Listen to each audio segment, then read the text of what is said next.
आज आपल्या पॉडकास्टमध्ये आपल्यासोबत आहेत doctor Aniket Deshmukh. Welcome sir. नमस्कार. तुम्ही ऑर्थोपेडिक सर्जन कसे झालात? ऑर्थोपेडिक्स अशी ब्रँच आहे, पण MBBS झालं, परत प्रिपेअर केलं, परत orthopaedics branch is this your thought का कोणी इन्स्पायर केलं तुम्ही? इन्स्पायर नाही, इट्स सोशल थॉट आणि इन्स्पायर म्हणता येईल तसं, कारण का माझी फॅमिली ऑलरेडी सोशल फॅमिली आहे. हां, हां. माझे आजोबा जवळपास 11 वेळा विधानसभेमध्ये निवडून आले. मी परत अजून गव्हर्नमेंट सर्व्हिसेसमध्ये सिनियर रेसिडेंट म्हणून आपल्या सोलापूर मेडिकल कॉलेजला ही हां. जॉईन होतो. की मी पहिल्यापासूनच माझ्या आजोबांपासूनच आमच्या घरामध्ये व्यायामाची सवय. लोक ऑर्थोपेडिक समस्यांकडे का दुर्लक्ष करतात? फिजिकल ऍक्टिव्हिटीज काय कसं असतं, बोनच्या एक वेगवेगळ्या स्टेटला वेगवेगळ्या एजमध्ये वेगवेगळ्या पद्धतीनं त्याची ग्रो असते. अपार्ट फ्रॉम ऑर्थोपेडिक सर्जन तुमचं सोशल वर्किंग कसं आहे? तर माझं फायनल इयर MS ला असतानाच मी 2019ची इलेक्शन हे केली होती MLA ची. त्यावेळेस मी माझा फायनल सेमिस्टर सुरू होता, परत मी शिक्षणासाठी गेलो. राजकारण म्हणून नाही, पण ते आजोबांमुळं सोशल वर्क हे आम्हाला आमचं कर्तव्यच आहे ते सगळं करणं. कारण का ज्या लोकांनी 50-55 वर्षाच्या आजोबांवर प्रेम केलं, ती लोक अशाने बघतात, त्यामुळे आम्ही ते काम करतो. क्षण स्वतः लिहून देतो की तुम्ही मला हे करा, म्हणजे तुम्ही मला कट करू शकता. असं लाईफमध्ये तुम्हाला कुठंच नाही काय. सूर्य, चंद्र, दिवस, रात्र याप्रमाणे ते चालत राहतं आणि मग त्यावेळेसच त्या सगळ्या चांगल्या गोष्टींची पण किंमत त्यावेळेसच असते, त्यावेळेस तुम्ही डाऊनफॉल मधून येतात. सो आय बिलीव्ह इन कर्मा. तुम्ही कुणाचं नुकसान आज करत राहिला करप्शनच्या माध्यमातून, उद्या कोणतरी तुमच्यावर करप्शन करून ते सगळं तुमचंही जाणार आहे. मेडिकल क्षेत्रामुळे मी माणसं श्वास थांबताना बघितले, पण काही घेऊन जात. म्हणजे समोर आमच्या समोर डेथ होत असते आणि पेशंटच्या रिलेटिव्हना समजून सांगतो. अल्टिमेट ट्रूथ इज डेथ आहे. हाय, हॅलो, नमस्ते. This is Sagar. I hope you all doing good. आज आपल्या पॉडकास्टमध्ये आपल्यासोबत आहेत doctor Aniket Deshmukh. Welcome sir. नमस्कार. तुम्ही ऑर्थोपेडिक सर्जन कसे झालात? ऑर्थोपेडिक सर्जन म्हणजे बेसिकली त्याच्या आधी MBBS व्हावं लागतं, पण हे थॉट सुरुवातीला ज्यावेळेस आम्ही स्कूलमध्ये असताना त्यावेळेस आमची इच्छा इंजिनिअरिंग क्षेत्रात होती. बट ज्यावेळेस मी थोडंसं 11-12च्या प्रिपरेशनसाठी लातूरला गेलो, त्यावेळेस असा इनर व्हॉइसच आला की बिंग इंजिनियर.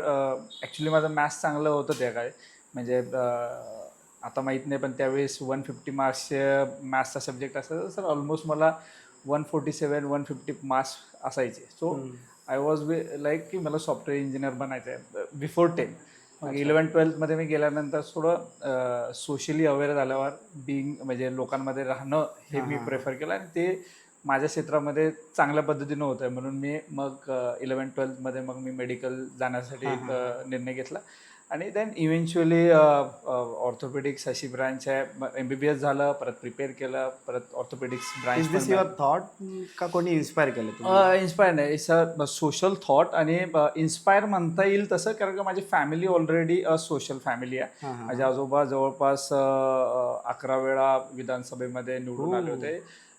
फ्रॉम 1962 पासून ते जवळपास 11 टर्म्स विधानसभेमध्ये निवडून गेले. सो जवळपास 50-55 इयर्स त्यांचं राजकीय करिअर होतं. बट ते एक मोटिवेट करायचं की आपल्याला सोशल काही करायचं आहे. आणि पण सोशल करण्यासाठी ब्रांचेस बघितलं तर engineering doing a good job, but ते सोशल लोकांसाठी काम करतंच. बट डायरेक्ट कॉन्टॅक्ट जे इन पर्सन लोकांमध्ये येतो तो मेडिकल क्षेत्रामध्ये खूप जेन्युनली आणि रेग्युलर बेसिस होतो. सो ते लोकांमध्ये कनेक्ट होण्याचं माध्यमही आहे आणि आपण लोकांमध्ये राहणं प्रेफर करण्यासाठी मग मी मेडिकल क्षेत्र चूज केलं. आणि मग MBBS नंतर मग प्रिपेअर करून मग परत पोस्ट ग्रॅज्युएशनसाठी परत ऑर्थोपेडिक्स ही ब्रँच केली. आणि आय एम फॉर्च्युनेट की मला ऑर्थोपेडिक ब्रँच मिळाली. मला आत्ता जर मी रेट्रोस्पेक्टिव्हली पाठीमागं बघितलं तर नंबर ऑफ ब्रँचेस आहेत आमच्या मेडिकल फील्डमध्ये, पण मला नाही वाटत की मी दुसरी कोणती ब्रँच एवढ्या चांगल्या पद्धतीने करू शकलो असतो. आणि आय एम हॅपी की मी दोन्ही करतोय, बिंग ऑर्थोपेडिक सर्जन आणि being social. Like basically medical journey कशी सुरुवात झाली तुमची? मेडिकल जर्नी माझी सुरुवात म्हणजे मी सुरुवातीपासून सांगायचं तर माझं प्रायमरी एज्युकेशन हे सांगोल्यामध्ये झालं. त्याच्यानंतर हायर सेकंडरी स्कूल एज्युकेशन माझं 5th to 10th हे तासगावमध्ये एक सांगली जिल्ह्यामध्ये एक तालुका प्लेस आहे, तिथे मिलिटरी स्कूलमध्ये झालं. आणि आफ्टर दॅट मी 11th-12th लातूरमध्ये केलं. आणि मग त्या जर्नीमध्ये असताना सोशली अवेअर असल्यामुळे लातूर हे त्यावेळेस मेडिकल ला मुलं जाण्याचं हब होतं. म्हणजे जसं की कोटा एक इंजिनिअरिंगचं हब होतं, तसं लातूर पॅटर्न हे आत्ताही आहे. पण एक त्यावेळेस खूपच आमच्या म्हणजे मी आता ऑलमोस्ट 2007-8 म्हणजे 7-8च्या दरम्यान मी तिथे होतो. 9thला माझा नंबर लागला. सो 7-8 आणि 8-9 अशा 2 वर्ष मी लातूरमध्ये होतो. आणि तिथून मग मेडिकल जर्नी सुरू झाली. मी कोल्हापूरला MBBS केलं, गव्हर्नमेंट मेडिकल कॉलेज कोल्हापूरमधून. आणि त्याच्यानंतर तिथे 5-5.5 वर्ष आम्ही तिथं होतो. इंटर्नशिप वगैरे सगळंच मेडिकल कॉलेजमध्ये आणि त्या CPR हॉस्पिटलमध्ये झालं. आणि त्याच्यानंतर मी मधल्या काळामध्ये इथे पंढरपूर कॉटेजमध्ये सब डिस्ट्रिक्ट हॉस्पिटल आहे, तिथे मी एक साधारण माझा बॉन्ड कंप्लीट केला. आणि त्याच्यानंतर मग प्रिपरेशन करून मी काशीबाई नवले मेडिकल कॉलेजमध्ये MS ऑर्थोपेडिक्ससाठीचं शिक्षण घेतलं. आणि त्याच्यानंतर पण मी परत अजून गव्हर्नमेंट सर्व्हिसेसमध्ये सिनियर रेसिडेंट म्हणून आपल्या सोलापूर VM मेडिकल कॉलेजलाही जॉईन होतो. आणि त्याच्यानंतर मी अजून पुढं 1 वर्ष joint replacement fellowship, joint replacement and arthroscopic सर्जरीमध्ये, म्हणजे ऑर्थोप्लास्टी अँड ऑर्थोस्कोपिक सर्जरीमध्ये फेलोशिप मी त्यानंतर 1 वर्ष केली. आणि त्याच्यानंतर मी जवळपास 1-1.5 वर्ष असिस्टंट प्रोफेसर म्हणून सोलापूरमध्ये प्रायव्हेट मेडिकल कॉलेजला होतो. आणि आता मी डिस्ट्रिक्ट हॉस्पिटल सोलापूरमध्ये being orthopaedic surgeon as a join आहे. इंटर्नशिपमध्ये काय असतं नेमकं म्हणजे? मेडिकल फील्डचं जे काही 5 वर्षामध्ये तुम्ही शिकता, एन नंबर ऑफ बॅचलर मध्ये जेवढं नॉलेज लागते तर त्याचे सगळीकडचे ग्रॉस तुम्हाला नॉलेज असतं. MBBS लेवलला सगळ्याच ब्रांचेसचं, बिईंग अ जनरल प्रॅक्टिशनर म्हणून तुम्हाला बाहेर पडत असताना सगळ्याच ब्रांचेसचं तुम्हाला थोडं बऱ्यापैकी नॉलेज असतं. आणि ते नॉलेज अप्लाइड कशा पद्धतीनं होतं हे त्या 1 इयर इंटर्नशिपमध्ये असतं. आणि 1 इयर इंटर्नशिपमध्ये वेगवेगळ्या subjects and department that is same only, की डिपार्टमेंट्सला तुम्हाला काम करायची संधी मिळते. म्हणजे तुमचे proper 8 hours, 9 hours, 12 hours duties लागतात, जसे डॉक्टरांचे लागतात तसे. But apart from medical industry दुसऱ्या इकडे कसं असतं, म्हणजे इंटर्नशिप म्हणजे काहीतरी जॉब करावं लागतं. दिस इज जॉब ओनली. इंटर्नशिप म्हणजे जॉबच आहे, तुमच्या ड्युटी आवर्स लागतात. पण it is a curricular part, म्हणजे ते त्याच मेडिकल कॉलेजमध्ये सहसा त्याच मेडिकल कॉलेजमध्ये होतं. पण त्यालाही बरेच ऑप्शन आहेत. जर तुम्ही बाहेरून फॉरेनची MBBS डिग्री केली असेल तरी तुम्हाला इथे करता येते असते, किंवा तुम्हाला इंटर्नशिप चेंज पण करायला येते. इंटर्नशिप ह्याचा अर्थ की तुम्हाला जे काही तुम्ही थेरोटिकल शिकलेलं आहात तर ते इम्प्लिमेंट प्रॉपरली इन पर्सन पेशंटला कसं होणार आहे ह्याचं तुम्हाला एक नॉलेज दिलं जातं. म्हणजे तुम्ही ऑलमोस्ट तुम्हाला प्रोव्हिजनल लायसन पण मिळतं त्यावेळेस. आणि त्या बेसिसवर तुम्ही इंटर्नशिप जवळपास 1 वर्षाची असते. आणि ठराविक पिरियडमध्ये तुमचे सब्जेक्ट्स आणि डिपार्टमेंट चेंज होतात त्याच्यामध्ये. म्हणजे जसं जसं त्या सब्जेक्टचा इम्पॉर्टन्स आहे त्या ह्याच्यानुसार त्याला टाइम ड्युरेशन दिला जातो प्रत्येक सब्जेक्ट्सला. काही ऑप्शनल असतात, काही कंपल्सरी असतात, असं ते पूर्ण 365 डेजचं. आणि ते केल्याशिवाय तुम्हाला जे परमनंट रजिस्ट्रेशन जनरल प्रॅक्टिशनरचं ते मिळतच नाही. सो ते मॅन्डेटरीच आहे तसं. अच्छा. हो. डॉक्टर म्हणून तुमचा पहिला केस कसा होता? पहिला केस म्हणजे आता एन नंबर ऑफ केसेस होतात, आता आठवत नाही. पण ज्यावेळेस मी इंटर्न असायचो त्यावेळेस आम्ही बरेच त्यावेळेस माझा ब्रँच आवडीची मेडिसिन होती, जनरल मेडिसिन म्हणून एक ब्रँच असते, तर ते आवडायचं होतं. तर त्यावेळेस मला त्या गोष्टी बऱ्याच आवडायच्या.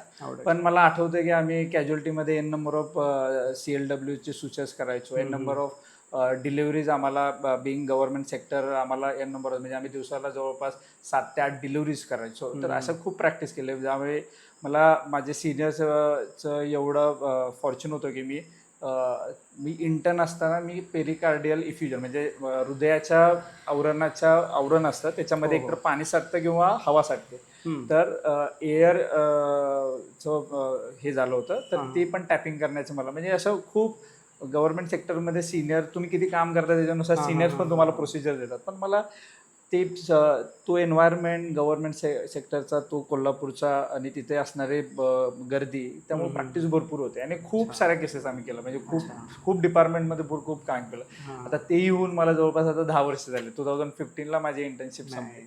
सो त्याच्यानंतर मग मेडिकलच्या माझ्या ऑर्थोपेडिक ब्रांचेसची जी माझी पहिली केस झाली ते फूटचं जोन्स फ्रॅक्चर म्हणून होतं, म्हणजे 5th मेटाटार्सलचं फ्रॅक्चर आहे. तर असं ते आठवतं, म्हणजे जे पहिलं केलं ते असं आठवतं. म्हणजे माइलस्टोन म्हणलं तर बऱ्याच गोष्टी आहेत की म्हणजे आता बिंग सर्जन तर माइलस्टोन काय राहत नाही, पण असं ज्या वेळेस एखादी नवीन सर्जरी करतो त्यावेळेस निश्चित ते माइलस्टोन असतात आणि परत ते भीती जाते एखाद्या नवीन सर्जरीची. सो दिस म्हणजे आहे ते.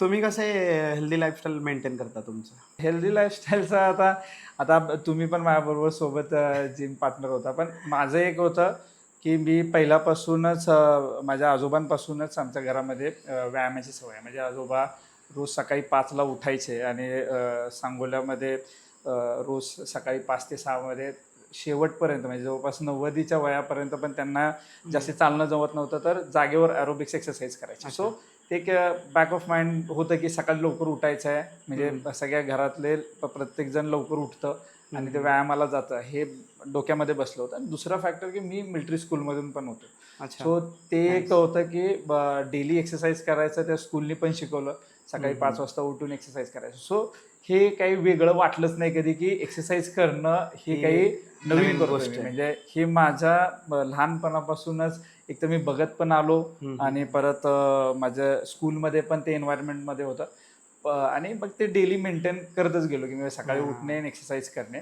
तर मग ती सवय आहेच आहे की सकाळी लवकर 5 वाजता उठायचं आणि जिमला जायचं, नाही तर ॲटलिस्ट वॉक करायचं. जिमला सुट्टी असेल तर वॉक करायचं किंवा एखादं स्पोर्ट्स ॲक्टिव्हिटीज खेळायचं. हे म्हणजे 1 तास 2 तास मी स्वतःसाठी देतोच. हाऊ मच मतलब आत्ता कसं आहे ह्या काळात कितपत इम्पॉर्टंट आहे एक्सरसाइज? एक्सरसाइज खूपच इम्पॉर्टंट आहे. एक्सरसाइज नुसतं एक्सरसाइज म्हणजे काहीतरी पनिशमेंट सारखं न बघता किंवा मला सकाळी उठवायचं आहे कोणतरी सांगते म्हणून न बघता, ते एक हॅबिट, जसं आपण रोज जेवण करतो किंवा आपण काम करतो त्या पद्धतीने जर बघितलं की हे माझे डेली ॲक्टिव्हिटीज आहेत तर खूप इम्पॉर्टन्स आहेत. कारण का आपल्या बॉडीमध्ये n नंबर ऑफ केमिकल्स तयार होतात जे हार्मोन्स असतात. सो ते मेंटेन राहतात. म्हणजे तुम्ही जर अर्ली मॉर्निंग हे केलं तर तुमचे आता लाईफ एवढी कॉम्पिटेटिव्ह झालेली आहे आणि ह्याच्यामध्ये खूप स्ट्रेस खूप प्रत्येक फील्डमध्ये आहे. म्हणजे मेडिकल फील्डमध्ये, IT सेक्टरमध्ये, इंजिनिअरिंग ह्याच्यामध्ये, कुठल्याही घ्या, जर्नलिझममध्ये घ्या, कुठल्याही ह्याच्यामध्ये तुम्ही most of IT people suffer करतात. करतात. पण तेच आहे की बॉडी, जसं की एखाद्या गाडीला तुम्ही दर महिन्याला किंवा 1000 किलोमीटर 10,000 किलोमीटर झाल्यावर तुम्ही सर्व्हिसिंगला घेऊन जाता, तसं तुम्ही बॉडीला रोज सर्व्हिसिंग करणं गरजेचं आहे. मग कुठलीही फिजिकल ॲक्टिव्हिटीज करा, आयदर वॉक करा, रन करा, एक्सरसाइजची सवय असेल तर करा, योगा करा किंवा तुम्ही स्पोर्ट्स खेळा, पण कुठलीही एक फिजिकल ॲक्टिव्हिटी तुम्ही डेली 1 तास स्वतःसाठी दिलं पाहिजे. त्याच्यामुळं माइंड स्टेबल होतं. तुम्हाला ते करत असताना तुम्ही स्वतःमध्ये असता, तुम्ही बाकीच्यांचा विचार नाही करत, तुम्ही टोटली तुमच्यावर फोकस करता, त्या गेमवर फोकस करता किंवा एका ॲक्टिव्हिटीजवर फोकस करता. त्याच्यामुळं तुमचं माइंड खूप स्टेबलाइज होतं. रॅदर दॅन एका जागेवर सिटिंग बसून मोबाईल किंवा सोशल मीडियाज हे करण्यापेक्षा तुम्ही सॉंग्स ऐकत तुम्ही बऱ्याच गोष्टी करू शकता. तर त्याच्याने फोकस राहता तुम्ही, म्हणजे जे तुमचा फोकस आहे तो एक चांगला राहतो, हार्मोन लेवल्स तुमचे नॉर्मल राहतात, तुमचं जे काही खाताय ते डायजेस्ट नीट होतं. हे नॉर्मल. मेन जे केमिकल जे हार्मोन आहेत ते प्रॉपर स्टेबल होतात एक्सरसाइज केल्यानंतर. जे डोपामिन वगैरे रिलीज होतं ते तुम्हाला सॅटिस्फाय फील करतं. बाय द वे तुमचं क्लिनिक कुठे आहे? क्लिनिक मी आता डिस्ट्रिक्ट हॉस्पिटलला जॉईन आहे. मी फ्रीलान्सिंग पण करतो. म्हणजे बरेच डॉक्टर आहेत, जसे की आता ह्या पंढरपूर, सांगोला, मंगळवेढा या ठिकाणी ऑर्थोप्लास्टी आणि ऑर्थोस्कोपिक सर्जन आहे. तर मी फ्रीलान्सिंग करतो बऱ्याच ठिकाणी आणि डिस्ट्रिक्ट हॉस्पिटलला जॉईन आहे. आणि सून मी माझा प्रायव्हेट सेटअप करण्याचा विचार करतो. तर होऊन जाईल ते साधारण 1 वर्षामध्ये होऊन जाईल. Sir MMC speaker MMC speaker त्याबद्दल ते कसं असतं की आमच्याकडे मेडिकल एज्युकेशनसाठी मीटिंग्स असतात, त्याला CME म्हणतात. आणि त्याच्यासाठी कसं आहे, MMC स्पीकर ही गोष्ट अशी आहे की एखादा कालावधी ग्रॅज्युएशन नंतर झाल्यानंतर आणि तुमचे त्यांनी झालेल्या रिक्वायरमेंट ज्या फुलफिल केल्यानंतर तुम्ही अप्लाय करायचं असतं. तर MMC स्पीकर ही अशी गोष्ट आहे की जर 4 डॉक्टर एकत्र येत असताना तुम्हाला बोलायची संधी मिळते ॲज अ MMC स्पीकर म्हणून, आणि त्याची एक व्हॅल्यू त्याच्या लेवलला आहे. ते असल्यानंतर आम्हाला दर 5 वर्षांना किमान 30 पॉईंट्स गोळा करायचे असतात. म्हणजे तुमचं लायसन रिन्यू करण्यासाठी. म्हणजे तुम्ही अपडेटेड आहात एज्युकेशन, म्हणजे तुमचं मेडिकल नॉलेज अपडेटेड आहे त्यासाठी असतं. तर ते करण्यासाठी CMEs भरल्या जातात. काही CMEs 1 पॉईंटचे असतात, ते 6 पॉईंटपर्यंत इंटरनॅशनल असतात. पण ते डिपेंड कशावर ठरतं, तर तुमचे MMC स्पीकर किती त्या कॉन्फरन्सला येतात तर त्याच्यावर ठरतं. आणि मग MMC स्पीकर आज आता मी ॲक्रेडिटेड झालेलो आहे, तर त्याचा पण आहे. बट वो inspired you to become a MMC speaker? नाही, MMC स्पीकर म्हणजे आता माझे बरेच जे सिनियर आहेत ते त्यांनी अप्लाय केलं होतं. सो मला त्याचा वे माहीत होता की कसं अप्लाय करायचं आणि काय रिक्वायरमेंट फुलफिल करायच्यात. सो एक काय असतं ना, आपल्याला आपण जे करतो प्रॅक्टिसमध्ये ते समोरच्याला कळायला पाहिजे. सो ते एक राहतं. आणि एखाद्या कॉन्फरन्सला आपल्या असण्यानं व्हॅल्यू वाढते आणि त्याचे ते पॉईंट्स वाढतात. त्यासाठी हल्लीच्या काळात लोक ऑर्थोपेडिक समस्यांकडे का दुर्लक्ष करतात? बेसिकली आता ऑर्थोपेडिक समस्या म्हणजे कॉमनली असतात ते बॅक पेन असतात. आणि ओल्ड एजमध्ये नी पेन, बॅक पेन ह्या मोस्ट कॉमन गोष्टी आहेत. आणि त्या पोश्चरमुळं होतात मोस्टली. आपण काय इग्नोर करू शकतो का ते? नाही, कसं आहे त्याच्यामध्ये बॅक पेन युजली आता यंगमध्ये पण होत चाललेलं आहे ड्यू टू पोश्चर आणि lack of exercises. Lack of. So muscle strength नसल्यामुळं एखादी ॲक्टिव्हिटीज केली, लॉंग ट्रॅव्हल केलं तर मोस्टली बॅक पेन व्हायचे चान्सेस असतात. आणि मोस्टली ते यंगमध्ये असतं ते स्पाझममुळं असतं आणि ओल्ड एजमध्ये पण स्पाझममुळं असतं. मोस्टली मसल स्पाझम आल्यामुळं होत असतं.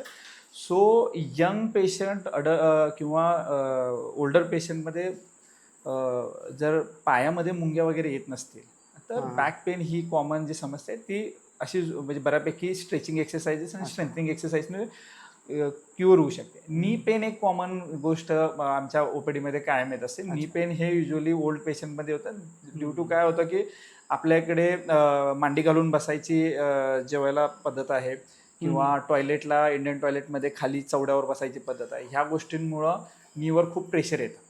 तर तुम्ही एक्सरसाइज म्हणून एखादी गोष्ट करू शकता, पण ती तुम्ही एका पोश्चरसाठी नाही करू शकत. म्हणजे तुम्ही कंट्रोल मॅनरनी सायंटिफिक ह्याने तुम्ही एक काउंटपर्यंत ते करू शकता. पण तुम्ही बसलाय दिवसभर किंवा खूप वेळ बसलाय तर त्याच्याने ओव्हर स्ट्रेस निवर येत आहे आणि त्याच्यामुळे jokes part sir, which posture is best, western और इंडियन? कमोड दोन गोष्टी आहेत त्याच्यामध्ये.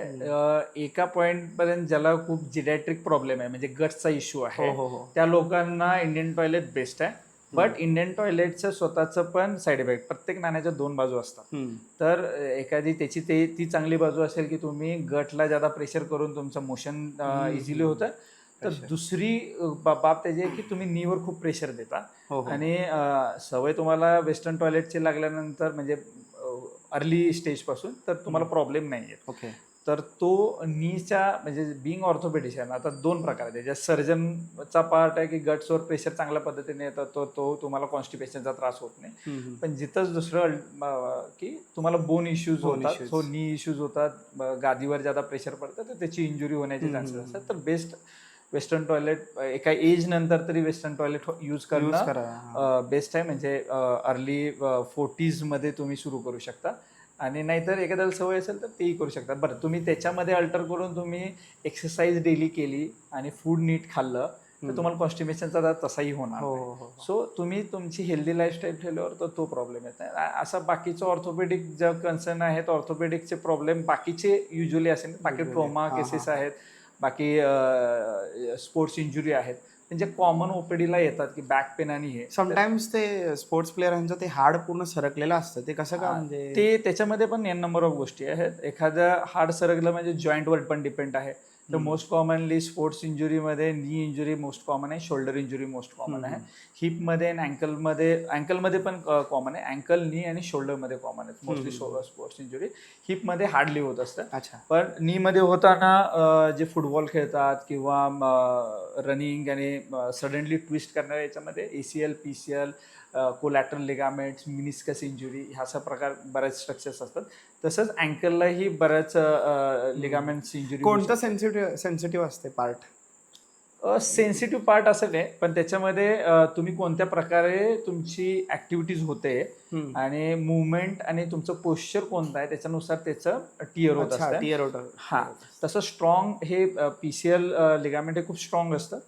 पण असं काही नाही, पण तुम्ही कुठलं मेकॅनिझम नी आत्ता इंजुरी होते तुमची, म्हणजे तुमचं पोश्चर काय, मुवमेंट काय, त्याच्यावरून एखादी गोष्ट टॉन होते, म्हणजे टिअर वगैरे त्याचं होत असतं. तसं शोल्डरचं पण आहे. शोल्डर इंजुरी जे स्पोर्ट्स खेळतात, जे कुस्ती रेसलिंग करतात किंवा कबड्डी खेळतात, तर अशा लोकांना शोल्डर इंजुरी जास्ती होते. म्हणजे शोल्डर डिस्लोकेशन असेल किंवा शोल्डर स्टेबलाइज करणारे सॉफ्ट टिश्यूची इंजुरी असेल, या सगळ्या गोष्टी होतात. तर असं एक सांगता येणार नाही, पण तुम्ही ज्या मुवमेंट आहे आणि एखादी पोझिशन आहे आणि त्याच्यामध्ये त्या पोझिशनला एखादा स्ट्रेस होणार, त्यावेळेस Stress ती होणार, हां. सॉफ्ट टिश्यू ते टिअर होत असतं. अच्छा. मोबाईल स्क्रीन टाईमचा हाडांवरती परिणाम होणार का? मोबाईल स्क्रीन टाइमचा नाही, पण डेली ॲक्टिव्हिटीजवर मेंटली तुम्ही फोकस नाही राहत. तुम्ही एकतर कसं राहतं की डोपामिन अर्ज 15 सेकंदचा आहे तुमचा त्याच्यामध्ये, म्हणजे तुम्ही स्क्रोल करत राहता आणि तुम्हाला कळत नाही, तुम्हाला टाइम कळत नाही त्याच्यामध्ये. सो तो एक आत्ताच्या घडीला खूप सायकोलॉजिकली मोस्टली इश्यू जास्ती आहे, Issues जास्त. रादर दॅन कुठल्या बोनचा आणि ह्याचा इश्यू. बोन हेल्दी ठेवण्यासाठी यंग असतील किंवा एल्डरली असतील किंवा यंग असतील, तर त्याच्यामध्ये एकतर फिजिकल ॲक्टिव्हिटीज कसं असतं, बोनच्या एक वेगवेगळ्या स्टेपला वेगवेगळ्या एजमध्ये वेगवेगळ्या पद्धतीनं त्याची ग्रो असते. ग्रो असते. अप टू 25 त्याची लेंथ वाढते. मग ते तुम्ही फिजिकल ॲक्टिव्हिटीज करत राहिलं तर तुमची हाईटचा हे होतं, म्हणजे जेनेटिक्स तर आहेच एक भाग, पण तुम्ही तुमची जी मॅक्सिमम आहे ती तुम्ही अचीव करतात, म्हणजे तुमची ओन DNA किती मॅक्सिमम सांगते ते अचीव करतात अच्छा. फिजिकल ॲक्टिव्हिटीजने. आणि तेच तुम्ही परत वेट बेरिंग एक्सरसाइजेस करायला लागला, की वेट बेरिंग एक्सरसाइज म्हणजे बॉडी वेट असेल किंवा जिमचे वेट्स असतील, त्याच्याने तुमचं आफ्टर 25 to 35 तुमच्या बोनचं जे कॉर्टेक्स आहे ते थिक होतं, म्हणजे बोन हार्ड होतं. अच्छा. लेंथ नाही होत, त्याचं विड्थ वाढते. सो असे ते लेवल आहे. मग त्याच्यासाठी तुम्हाला फिजिकल ॲक्टिव्हिटी, मोस्टली डाएट पण आहे तेवढाच इम्पॉर्टंट, की तुम्ही कॅल्शियम सोर्स तुमचा असलं पाहिजे. आणि मग त्याच्याहून जास्त अजून व्हिटॅमिन डी, म्हणजे तुम्हाला सनलाईट किती मिळते हाही विषय. म्हणजे तुम्ही इंडोर ॲक्टिव्हिटीज किती करताय, म्हणजे तुम्ही पूर्ण वेळ जर कम्प्युटर वर्क करत असाल किंवा क्लोज स्पेसमध्ये काम करत असाल, तर ऑब्व्हियसली तुमचं सनलाईट एक्सपोजर कमी राहतं. तर ह्याचा एक प्रॉब्लेम राहतो. म्हणजे तुम्ही एक फिजिकल ॲक्टिव्हिटीज करायला सुरुवात केली तर तुम्ही बऱ्याच गोष्टींना काउंटर करता, जसं की तुमचा एक्सरसाइज होतं, तुम्ही सनलाईटला एक्सपोजर होता, तुमचे भूक वाढते, तर तुम्ही आहार पण त्या पद्धतीने घेता. सो कॅल्शियमचं किंवा मिनरल्सचं जे काही तुमचं इंटेक आहे ते प्रॉपर राहतं, सगळ्याला काउंटर करतात. साखरेचा परिणाम पडते का हाडांवरती? साखरेचा परिणाम नाही होत. साखर ही सिस्टीम हाडांमध्ये नाही, फक्त साखरेचं विघटन होऊन जे ATP तयार होत असते, एनर्जी सोर्स, त्याचा यूज होतो. बट साखर असं इनडायरेक्टली, साखर म्हणजे काय असते, मेन साखर ही गोष्ट एक कार्बोहायड्रेट आहे साखर म्हणजे, आणि ते कार्बोहायड्रेट डिझॉल्व्ह होऊन ATPs तयार होतात, जे की एनर्जी सोर्स आहे सगळ्या सेलसाठी. म्हणजे ते काही बोन सेल असेल किंवा नॉर्मल सॉफ्ट टिश्यू सेल असेल, तर कुठल्याही सेलचं एनर्जी सोर्स ATP आहे. तसं साखर काय म्हणजे शुगर डायरेक्ट ऍक्ट कुठं करत नाही, पहिला ते गटमध्ये जाते, गटमधून जाऊन मग ती डायजेशन होणं, ती प्रक्रिया मेटाबॉलिझम होतं त्याचं प्रॉपर ह्याच्यामध्ये, आणि अल्टिमेटली ते कन्वर्ट ATP मध्ये होतं. ATP सोर्स तयार होतं आणि मग ते एनर्जी सोर्स, म्हणजे ते ग्रेड होत म्हणजे कार्बोहायड्रेट डिग्रेड होत अल्टिमेटली बॉडीला ते कळत नाही. जसं की बायनरी सिस्टीम कम्प्युटर्समध्ये असते की 1-0 एवढंच कळत असते कम्प्युटरला, तसंच DNA ना ATPs कळत असते, सेल्सला ATPs कळत असते, त्यांना कार्बोहायड्रेट नाही कळत की तुम्ही काय घेताय. तो त्याची विघटन करायची एक वेगळी मशीन ती विघटन करत असते. सामान्य माणसांची हाडांच्या म्हणजे तुम्ही काळजी कशी घेता? ते दोनच आहेत. बोन हेल्थ जर एन्काउंटर करायचे असतील आपल्याला, तर सगळ्यात इम्पॉर्टंट फिजिकल ॲक्टिव्हिटी, डाएट आणि सनलाईट, ह्या 3 गोष्टी महत्त्वाच्या आहेत. मी आता मगाशी पण तेच सांगितलं, फिजिकल ॲक्टिव्हिटीज केल्यानंतर तुम्ही ऑटोमॅटिकली सनलाईटला एक्सपोज होता आणि तुमची इंटेक कॅपॅसिटी वाढते. सो तुम्ही प्रॉपर डाएट पण घेऊ शकता. सो ते एक चेन आहे. मी एक गोष्टी करत राहिला तर ते बोन हेल्थ तुमची प्रॉपर मेंटेन राहते. हाडांची ठिसूळपणा कोणत्या एज पर्यंत म्हणजे ते स्टार्ट होते, कोणत्या एज पासून? असं काही असतंय का? बॉडी ही डिग्रेड होत असते. डिग्रेड बॉडी कशी असते, एक स्टेज असते Certain ॲनाबॉलिक. limit. हां, ॲनाबॉलिक रिॲक्शन एका एजमध्ये असते. कसं असतं की एक स्टेजेस असतात. चाइल्डहूडमध्ये ॲनाबॉलिक रिॲक्शन जादा असते, कॅटाबॉलिक कमी असते. त्यामुळं आपली हे वाढते सगळे, म्हणजे सगळ्या साईजनुसार आपण हो वाढतो. हो हो. एक स्टेजमध्ये तुम्ही बघितलं असेल की 25 to 40 मध्ये काही चेंजेस होत नाहीत माणसांमध्ये. फक्त एज म्हणजे तुमच्या स्किनवरून कळतं, पण height wise, mostly colour wise, look wise एवढा चेंज नाही होत. फक्त एज दिसतो, पण असं लुक वाईज मेजर चेंजेस नाही होत. म्हणजे तुम्ही राईट राईट. चेंजेस नाही होत 40 पर्यंत. तो 40 मध्ये ॲनाबॉलिक आणि कॅटाबॉलिक रिॲक्शन सेम असतात. हां. आणि आफ्टर 40-50 परत डिग्रेड व्हायला लागते, ज्यावेळेस कॅटाबॉलिक रिॲक्शन जास्ती असते आणि ॲनाबॉलिक रिॲक्शन कमी असतात. आता कॅटाबॉलिक आणि ॲनाबॉलिक काय? ॲनाबॉलिक म्हणजे ज्यादा सेल्स प्रोड्यूस करण्याची प्रोसिजर असते. कॅटाबॉलिक म्हणजे ते सेल्स, म्हणजे जे मेलेले सेल्स आहेत ते बाजूला करण्याची प्रोसिजर असते, म्हणजे सेल्स मारण्याची प्रोसिजर असते. तर मग त्याचं ते बॅलन्स असते. तर ढिसूळपणा पण तोच आहे, म्हणजे बोन म्हणजे काही वेगळं नाही, इज अ टिश्यू ओनली. तर त्याचंही तेच प्रमाण आहे की एक ते कॅल्शियमचं मेंटेनन्सचं त्याचं ज्यावेळेस एक वय होतं त्यावेळेस ढिसूळपणा यायला लागतो. तो जवळपास म्हणजे तसं आयडियली 60 नंतर असतो. बट आताच्या ह्याच्यामध्ये पेशंट असेही बघितले जातात की 40s नंतर फिमेल्सला मोस्टली सुरू व्हायला लागतो, कारण का त्यांचे हार्मोन्स चेंजेस व्हायला लागतात. किंवा मेन्स्ट्रल पिरियड्स काही लोकांचे जायला लागतात आफ्टर 40s. सो त्याच्यामुळे बोन इश्यूज व्हायला लागतात. आणि ॲक्टिव्हिटीजमुळं, सेडेंटरी लाईफस्टाईल म्हणजे बसून काम असल्यामुळं 50s मध्ये मेल्सला पण सुरू होतं चाललेलं आहे. म्हणजे 40-50sला आत्ताचं ते नॉर्मल झालेलं आहे जवळपास, ते की ढिसूळपणा. आपण ते अँग्युलर हाडांचं बघतो ना, पायांचे अँग्युलर असतात तर स्ट्रेट नसतात, मग त्यांचं काही पर्याय असते? वेगवेगळे रिझन असतात, ज्याला बोईंग नी म्हणतात. अँगल जो असतो ना, अँगल नसतो तो कर्व असतो जवळपास. म्हणजे एक्झॅक्टली. हां. बोईंग नी आणि लॉक नी असे दोन प्रकार असतात. तर लॉक नी म्हणजे ज्याला नीज चिकटलेले असतात. बोईंग नी म्हणजे ज्याच्यामध्ये गॅप असते. ओके. तर लॉक नी हा एक इश्यू आहे, त्याला व्हॅल्गस नी म्हणतात. आणि बोईंग नी आहे, त्याला व्हॅरस नी म्हणतात. आता बोईंग नी जर तुम्ही क्वेश्चन जो विचारला, तर बोईंग नी हा मोस्ट कॉमनली ओल्ड एजमध्ये आर्थरायटिस सुरू झाले की बोईंग नी होतं. सो मग ओल्ड एजची माणसं असे डुलत चालतात. सो त्यांचं ते बोईंग नी असतं. तर ते त्याला जी गादी खराब होऊन, कार्टिलेज खराब होऊन, तो जॉईंट जवळपास आर्थरायटिक चेंजेसमध्ये गेलेला असतो. म्हणजे तो ढिसूळपणा होऊन घासायला सुरुवात होते. तर त्याचं राईट टाइम आलेलं असतं की जॉईंट रिप्लेसमेंट सर्जरी करण्याचं. होऊ शकते का? असं कॉमन आहे ते, म्हणजे ते होतं सगळ्यांना. म्हणजे ते एज डिफर म्हणजे करतं. ऍट द एज मतलब 90, काही लोकांना 50s मध्ये सुरू होतं, काही लोकांना 60s मध्ये सुरू होतं, काही लोकांना 70s मध्ये सुरू होतं. तुम्ही कसं तुमच्या शरीराला अर्ली लाईफमध्ये ठेवलंय, किती त्या नीला किती स्ट्रेस दिलाय त्याच्यावरून ते ठरतं. किंवा प्रिव्हियस काही इंजुरीज असतील तर त्याच्यावरूनही ठरतं. या सगळ्या गोष्टी आहेत. 3 असे एक्सरसाइज हाडांच्या आरोग्यासाठी तुम्ही सजेस्ट करू शकता? फर्स्ट थिंग मी मगाशी सांगितल्याप्रमाणे की जे 25 एज पर्यंत आहे त्यांनी कसल्याही एक्सरसाइज म्हणजे फिजिकल ऍक्टिव्हिटीज कोणतीही करा. तुम्ही स्पोर्ट्स खेळा, योगा करा, जिम करा, रनिंग करा, पण तुम्ही फिजिकल ऍक्टिव्हिटीज तुमच्यापर्यंत तुमची बॉडी किती स्ट्रेंथ आहे डेव्हलप करत जाऊन तुम्ही करू शकता. 25 to 35 मिनिमम तुम्हाला जेवढं होतं तेवढे weight bearing exercise, either body weight bearing exercises और जिमचे वेट बेरिंग एक्सरसाइज, ज्याच्याने तुमची विड्थ वाढणार आहे. पण तुम्ही रेग्युलर नुसतं तुम्हाला नाही जिम पण सोर्स नाही काय नाही, तुम्ही वॉक, रन, स्विमिंग, सायकलिंग ह्याही ऍक्टिव्हिटीज तुम्ही करू शकता, ज्याच्याने तुमचं बोन हेल्थ नॉर्मल राहतं. तेच आहे लॉजिक, तेच आहे. तुम्ही ऍक्टिव्हिटीज करत राहाल, तुमचं सन एक्सपोजर वाढणार आहे. त्या पिरियडमध्ये तुम्हाला सन एक्सपोजर पण मिळणार आहे, तुमची इंटेक कॅपॅसिटी पण वाढणार. सो तुम्ही खाणार पण त्याच पद्धतीने. सो ते हेल्दी न्यूट्रिशनल फूड तुम्ही कोणतंही, म्हणजे जे नॉर्मल स्वतः बनवलेलं फूड असते ते न्यूट्रिशनल फूड. मग तुम्ही कमी तेलात करा, जादा तेलात करा, पण ते तुमच्या समोर बनलेल्या तेलामध्ये असलं पाहिजे. ते तुम्ही तुम्ही बघितलं पाहिजे. पण कधी कधी तुम्हाला ते शक्य नाही होत. जसं की आता काही लोक, आता आमच्यासारख्यांचं हॉस्टेल लाईफ होती त्यावेळेस शक्य नाही होत, पण त्यातल्या त्यात मॅनेज करू शकता की तुम्ही एखादा टिफिनवाला आहे, तो कसा आहे त्याच्यानुसार मॅनेज करू शकता. बाहेरचं फूड तुम्ही जेवढं अवॉइड कराल, म्हणजे मी म्हणत नाही हॉटेल इंडस्ट्रीला, पण बाहेरच्या फूडमध्ये न कळत कळत हे थोडे जंक येतच.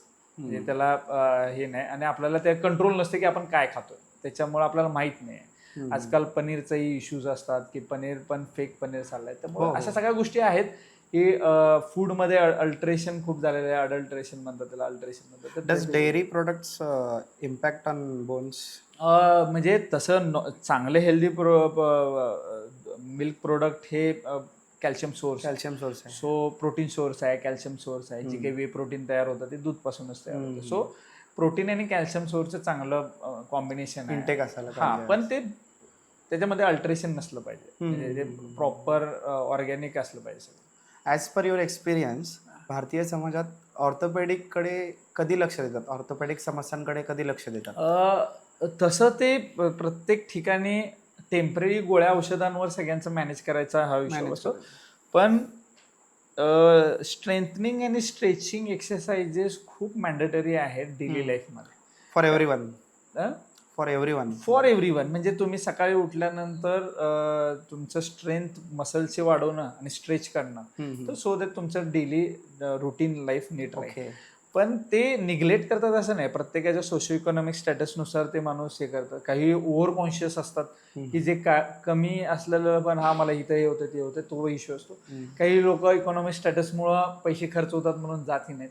पण एक मी बिंग मेडिको हे सांगेन की एक 40 एज नंतर रेग्युलर चेकअप करणं मॅन्डेटरी आहे. म्हणजे तुम्ही वन्स इयर तुम्ही एक ओव्हरऑल चेकअप करून घ्या तुमचं, मग तुमचे कॉजेस कळतात आणि मग त्याच्यावर तुम्ही अर्ली प्रिकॉशन्स घेऊ शकता. म्हणजे 40 नंतर तुम्ही रेग्युलर चेकअप केलं तर बेटर राहील, आणि आफ्टर 60 तुम्ही 6 मंथली चेकअप करा. अपार्ट फ्रॉम ऑर्थोपेडिक सर्जन, तुमचं सोशल वर्किंग कसं आहे?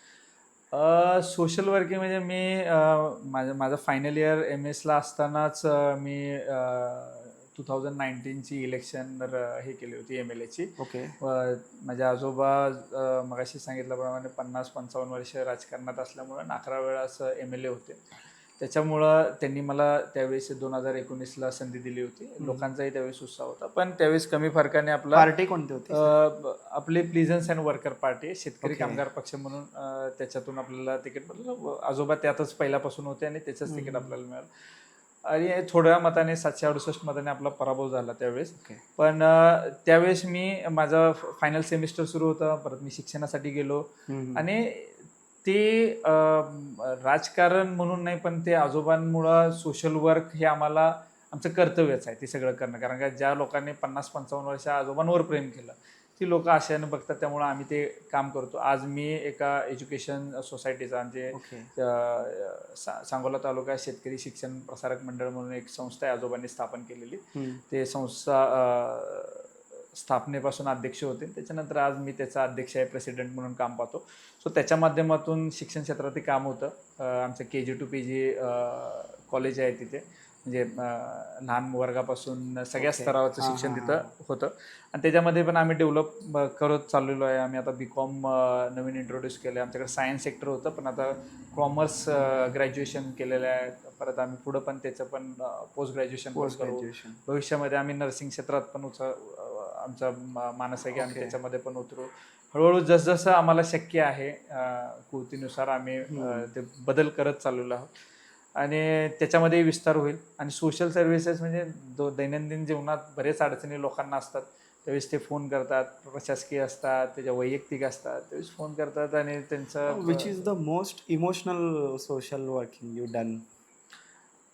इमोशनल असं N नंबर आहे. लोक आमच्याकडून अपेक्षित असते की ते घरातल्याही त्यांच्या गोष्टी सांगतात, आणि घरातली इवन नवरा बायकोची भांडण आम्हाला सांगतात की असं असं आहे, असं, म्हणजे ते त्यांच्या सासरी माहेरचे प्रॉब्लेम्स सांगतात. म्हणजे इथेपर्यंत, म्हणजे लोक घरातलं समजून ते शेअर करून तिथपर्यंत जातात. म्हणजे एवढ्या जवळ लोक हे करतात. म्हणजे कुणाच्या शिक्षणासंदर्भात, ऍडमिशन संदर्भात असेल, कुणाचं काही म्हणजे किरकोळ मारामारी संदर्भात असतील, काही पण म्हणजे लोक जसं घरातल्या एखाद्या भावाला जसं सांगतात तशा पद्धतीने आम्हाला सगळे त्यांचे प्रॉब्लेम सांगतात. त्यामुळे सगळेच इमोशनली जवळ असतात. आम्ही तेवढ्याच ह्याने ते सगळे जेवढं शक्य तर होत नाही, पण शेवटी प्रॉब्लेम त्यांचे असल्यामुळे आम्ही फक्त मदतीचा हात असतो. शेवटी तेच समजून काढणं किंवा त्या दोघांची समजूत काढणं हा प्रकार असतो. म्हणजे भांडण पुढे जाऊ नये किंवा एखादा प्रॉब्लेम तिथंच सॉल्व्ह प्रशासकीय लेवलचा असेल तरी पण तिथल्या लेवलला सॉल्व्ह व्हावा, कोर्ट कचेऱ्यापर्यंत जाऊ नये, पोलीस स्टेशनपर्यंत जाऊ नये हा आमचा मानस असतो. पण गेल्यानंतर पण त्यांना ती मदत प्रशासनाकडून मिळावी, पोलीस स्टेशन असेल किंवा कुठल्याही ऑफिसमधून व्हावी हा एक मानस असतो त्याच्यामध्ये. तुमच्या मते वैद्यकीय शिक्षणात कोणती बदल घडवून आणायला पाहिजे? वैद्यकीय शिक्षण ह्याच्यामध्ये ऑलरेडी बदल भरपूर होत चालले आहेत, पण day by day practice oriented थोडं कमी होत चाललेलं आहे. म्हणजे फॉर एक्झाम्पल म्हणजे जनरल प्रॅक्टिशनर म्हणजे MBBS लेवल नंतर सगळ्यांचा फोकस PG करण्यामध्ये असतो, पोस्ट ग्रॅज्युएशनमध्ये. मग त्यावेळेस MBBS लेवलला ज्या लेवलची आम्ही MBBS ची प्रॅक्टिस करायचो तर त्या लेवलची आता नाही होऊ शकत. सो प्रॅक्टिकल ओरिएंटेड असणं की बाबा PG, आता आमच्या वेळेस आमचं PG करणं हा गोल नव्हता. आमच्या घरात कोण मेडिकलमध्ये नव्हतं, त्याच्यामुळं आमचं MBBS होणंच हे आमच्यासाठी गोल होतं. आम्हाला पुढचे सब्जेक्ट म्हणजे आम्हाला फर्स्ट इयरला असताना सेकंड इयरचे सब्जेक्ट माहिती नसायचे काय आहे. तर म्हणजे डॉक्टर होणंच हे आमच्यासाठी खूप होतं. त्यामुळं आमचं टार्गेट होतं की MBBSच नीट करायचं आहे, पुढचं बघू काय होईल ते, असं होतं. पण आता कसं आहे की प्रत्येक जण फोकस आहे की पुढचं करायचंच आहे. त्यावेळेस आमचं फोकस अजून आम्ही इंटर्नशिप नंतर ठरवलं की आता अभ्यास करायचा, पोस्ट ग्रॅज्युएशन करायचं. पण त्याच्या आधी मला जनरल प्रॅक्टिशनर व्हायचं आहे. पण जनरल प्रॅक्टिशनर होण्यासाठी ज्या ज्या गोष्टी मॅन्डेटरी आहेत की मी एखाद्या स्पेशालिटी डॉक्टरकडे रेफर करताना मला ज्या ज्या गोष्टी एखादं डायग्नोज करून प्रॉपर प्रायमरी ट्रीटमेंट देऊन मी त्याच्याकडे रेफर करतोय ते कुठेतरी कमी दिसतंय. आणि त्याच्यासाठी बऱ्याच गोष्टी कारणीभूत आहेत. एकतर PG कडे पळण्याचा ओघ खूप जास्त आहे आणि म्हणजे तो पळणं केलं पाहिजे. ते काय नाही केलं त्याच्यामध्ये ते चूक नाही आहे, पण ते करत असताना आपण जनरल प्रॅक्टिशनर म्हणून पण असलं पाहिजे हे विसरून चाललेलं आहे. तर त्याच्यावर त्या स्वतः प्रत्येक त्या जनरेशननीच लक्ष दिलं. पण सर आता मी तुम्हाला वैद्यकीय क्षेत्रात काय बदल घडून आणायला पाहिजे हे विचारलं. शिक्षण क्षेत्रात वैद्यकीय शिक्षण क्षेत्रात सेम तसंच तुमचं इंडिव्हिज्युअल काय बदल घडून आणायचं आहे वैद्यकीय क्षेत्रात तुम्हाला? मला इंडिव्हिज्युअल काय करायचं आहे, आता ज्या गोष्टी मी स्वतः अनुभवतो की गव्हर्नमेंट सेक्टर कॅपेबल भरपूर आहे, पण तिथे गोष्टी बऱ्याच कारणांनी होत नाहीत. यदा कदाचित फंड कमी पडत असतील त्यांना किंवा फंड आले असले तर काम करायची ती स्लगिशनेस जी आहे त्या गोष्टी आहेत. माझ्या पातळीनुसार आता मी सोशली ॲक्टिव्ह असल्यामुळं मी जिथे जिथं संधी मिळतो तिथं मी स्वतःही काम करतो. आणि मला एखाद्या कुठल्याही प्रशासकीय अधिकाऱ्याला बोलायची संधी मिळाली किंवा राजकीय माणसालाही बोलायची संधी मिळाली तर निश्चित मी ह्या गोष्टी सांगतो. पण त्याला एकटा माणूस बदल नाही घडवू शकत. तिथं जाणारा प्रत्येक डॉक्टर, स्टाफ आणि त्याचबरोबर पेशंट पण तेवढाच अवेअर असला पाहिजे. म्हणजे नुसतं फुकट गोळ्या आहेत म्हणून जाणं आणि फक्त गोळ्या घेऊन येणं. काही लोक असे असतात की घरी पेशंट आहे तुम्ही फक्त गोळ्या द्या असे म्हणून पण येतात.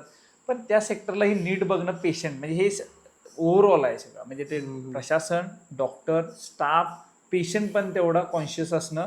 आणि कशासाठी आपण जातोय, उगाच जातोय असं नाही. म्हणजे जाणं आणि प्रॉपर डायग्नोसिस. तो पेशंटही तेवढा एज्युकेटेड नसतो की त्याला होतंय काय ते कळत नसतं. मग तो त्याचा फॉलोअप ठेवणं ते कठीण जातं. पण ओव्हरऑल सिस्टीममध्ये थोडा बदल म्हणजे कम्पॅरेटिव्ह मागचा काळ बघितला तर वे बेटर आहे, पण अजून वे बेटर व्हायची गरज आहे. म्हणजे आपण कुठेतरी मध्ये अजून आपल्याला खूप ज्या सेक्टरमध्ये बाहेरच्या देश काम करतायत किंवा कॉर्पोरेटची हॉस्पिटल काम करतात त्या लेवलपर्यंत पोहोचायचं असेल तर भरपूर पुढे जायला लागेल. म्हणजे ॲज वेल ॲज हेल्थ सेक्टरमध्ये तुम्हाला म्हणजे हेल्थकेअर सिस्टीममध्ये काय तुम्हाला बदल म्हणजे शासन आहे ना, दोन गोष्टींवर खर्च जास्ती करायला पाहिजे. कसं आहे की बऱ्याच गोष्टींचं कारण आपली लोकसंख्या आणि लोकसंख्या असल्यामुळं तेवढं पॉप्युलेशनला तेवढा योजना पुरवू शकत नाही हे सत्य आहे. पण त्याच्यात तुम्ही एज्युकेशन आणि हेल्थ सेक्टरवर जेवढा जास्ती खर्च कराल तर तेवढी पिढी चांगली करते. एज्युकेशन सेक्टरवर तुम्ही जास्ती खर्च केला तर एक चांगली विचार करणारी पिढी घडते आणि आरोग्य नीट दिल्यानंतर ओव्हरऑल सोसायटी नीट करते. ह्या दोन गोष्टींवर रॅदर दॅन इन्फ्रास्ट्रक्चर, म्हणजे लोक त्यांच्या त्यांच्या बऱ्याने सगळं बांधत असतात, पण तुम्ही आता कसं झालं की डेव्हलपमेंट म्हणजेच इन्फ्रास्ट्रक्चर हा विषय झालेला आहे. म्हणजे तुम्हाला रोड झाले, बिल्डिंग झाल्या, मग तर लोकांना वाटतं की विकास झाला. विकास पण झाला. विकासातला हा एक भाग आहे, डेव्हलपमेंटचा हा एक भाग भाग आहे, आहे. पैलू आहे की इन्फ्रास्ट्रक्चर हा त्यातला एक 10% भाग असेल, पण 90% असं एन नंबर ऑफ आहे. मग त्याच्यामध्ये एज्युकेशन आहे, त्याच्यामध्ये हेल्थ सेक्टर आहे, महिलांसाठीचा विषय आहे, जे लोअर क्लासचा आहे त्यांना वरपर्यंत आणण्यासाठीचा विषय आहे, सगळ्यांना समान संधी देण्याचा विषय आहे. सगळ्यात हे की सगळेजण फिअरलेस राहिले पाहिजे, तर तो एक विषय आहे. मग जाती जातीतला वाद असेल, धर्माधर्मातला वाद असेल, हा इश्यूज आहेत. इन्फ्रास्ट्रक्चर हा डेव्हलपमेंटचा एक भाग आहे, ओके. पण लोकांना वाटते की इन्फ्रास्ट्रक्चर असणंच म्हणजेच डेव्हलपमेंट, हे चुकीचं आहे. That's wrong thing. त्याच्यामुळे मी बदल जर करायचा असेल तर मला वाटतं की एज्युकेशन आणि हेल्थवर मॅक्सिमम बजेट असलं पाहिजे. मॅक्सिमम बजेट त्या 2 सेक्टरवर असलं पाहिजे. त्याचबरोबर त्याच्यावर प्रशासनाचं आणि गव्हर्नमेंट, म्हणजे गव्हर्नमेंट त्याच्याबरोबर पॉलिटिकल विलिंग हे लक्ष देणार आहे. बरं, ह्या सेक्टरवर जी जी लोक जाणार आहेत ती त्या क्षेत्रातली माहीर असले पाहिजे. म्हणजे बाहेरच्या कंट्रीज जर डेव्हलप्ड कंट्री, आपण डेव्हलप कंट्रीजमध्ये जर एक्झाम्पल घेतलं तर ते जे मिनिस्टर असतात ते त्याचे खूप मास्टर्स झालेले असतात. म्हणजे एखादा डॉक्टरच हेल्थ मिनिस्टर असला पाहिजे हे मॅन्डेटरी आहे. एखादा चांगला शिक्षकच एज्युकेशन मिनिस्टर असला पाहिजे. ह्या पद्धतीचं गव्हर्नमेंट सेटअप असलं पाहिजे. सो त्याला त्यातले फ्लॉज कळतात आणि ते त्याच्यावर काम करू शकतो. ओके. हां हां हां हां. From your surgeries most difficult surgery कोणता आहे?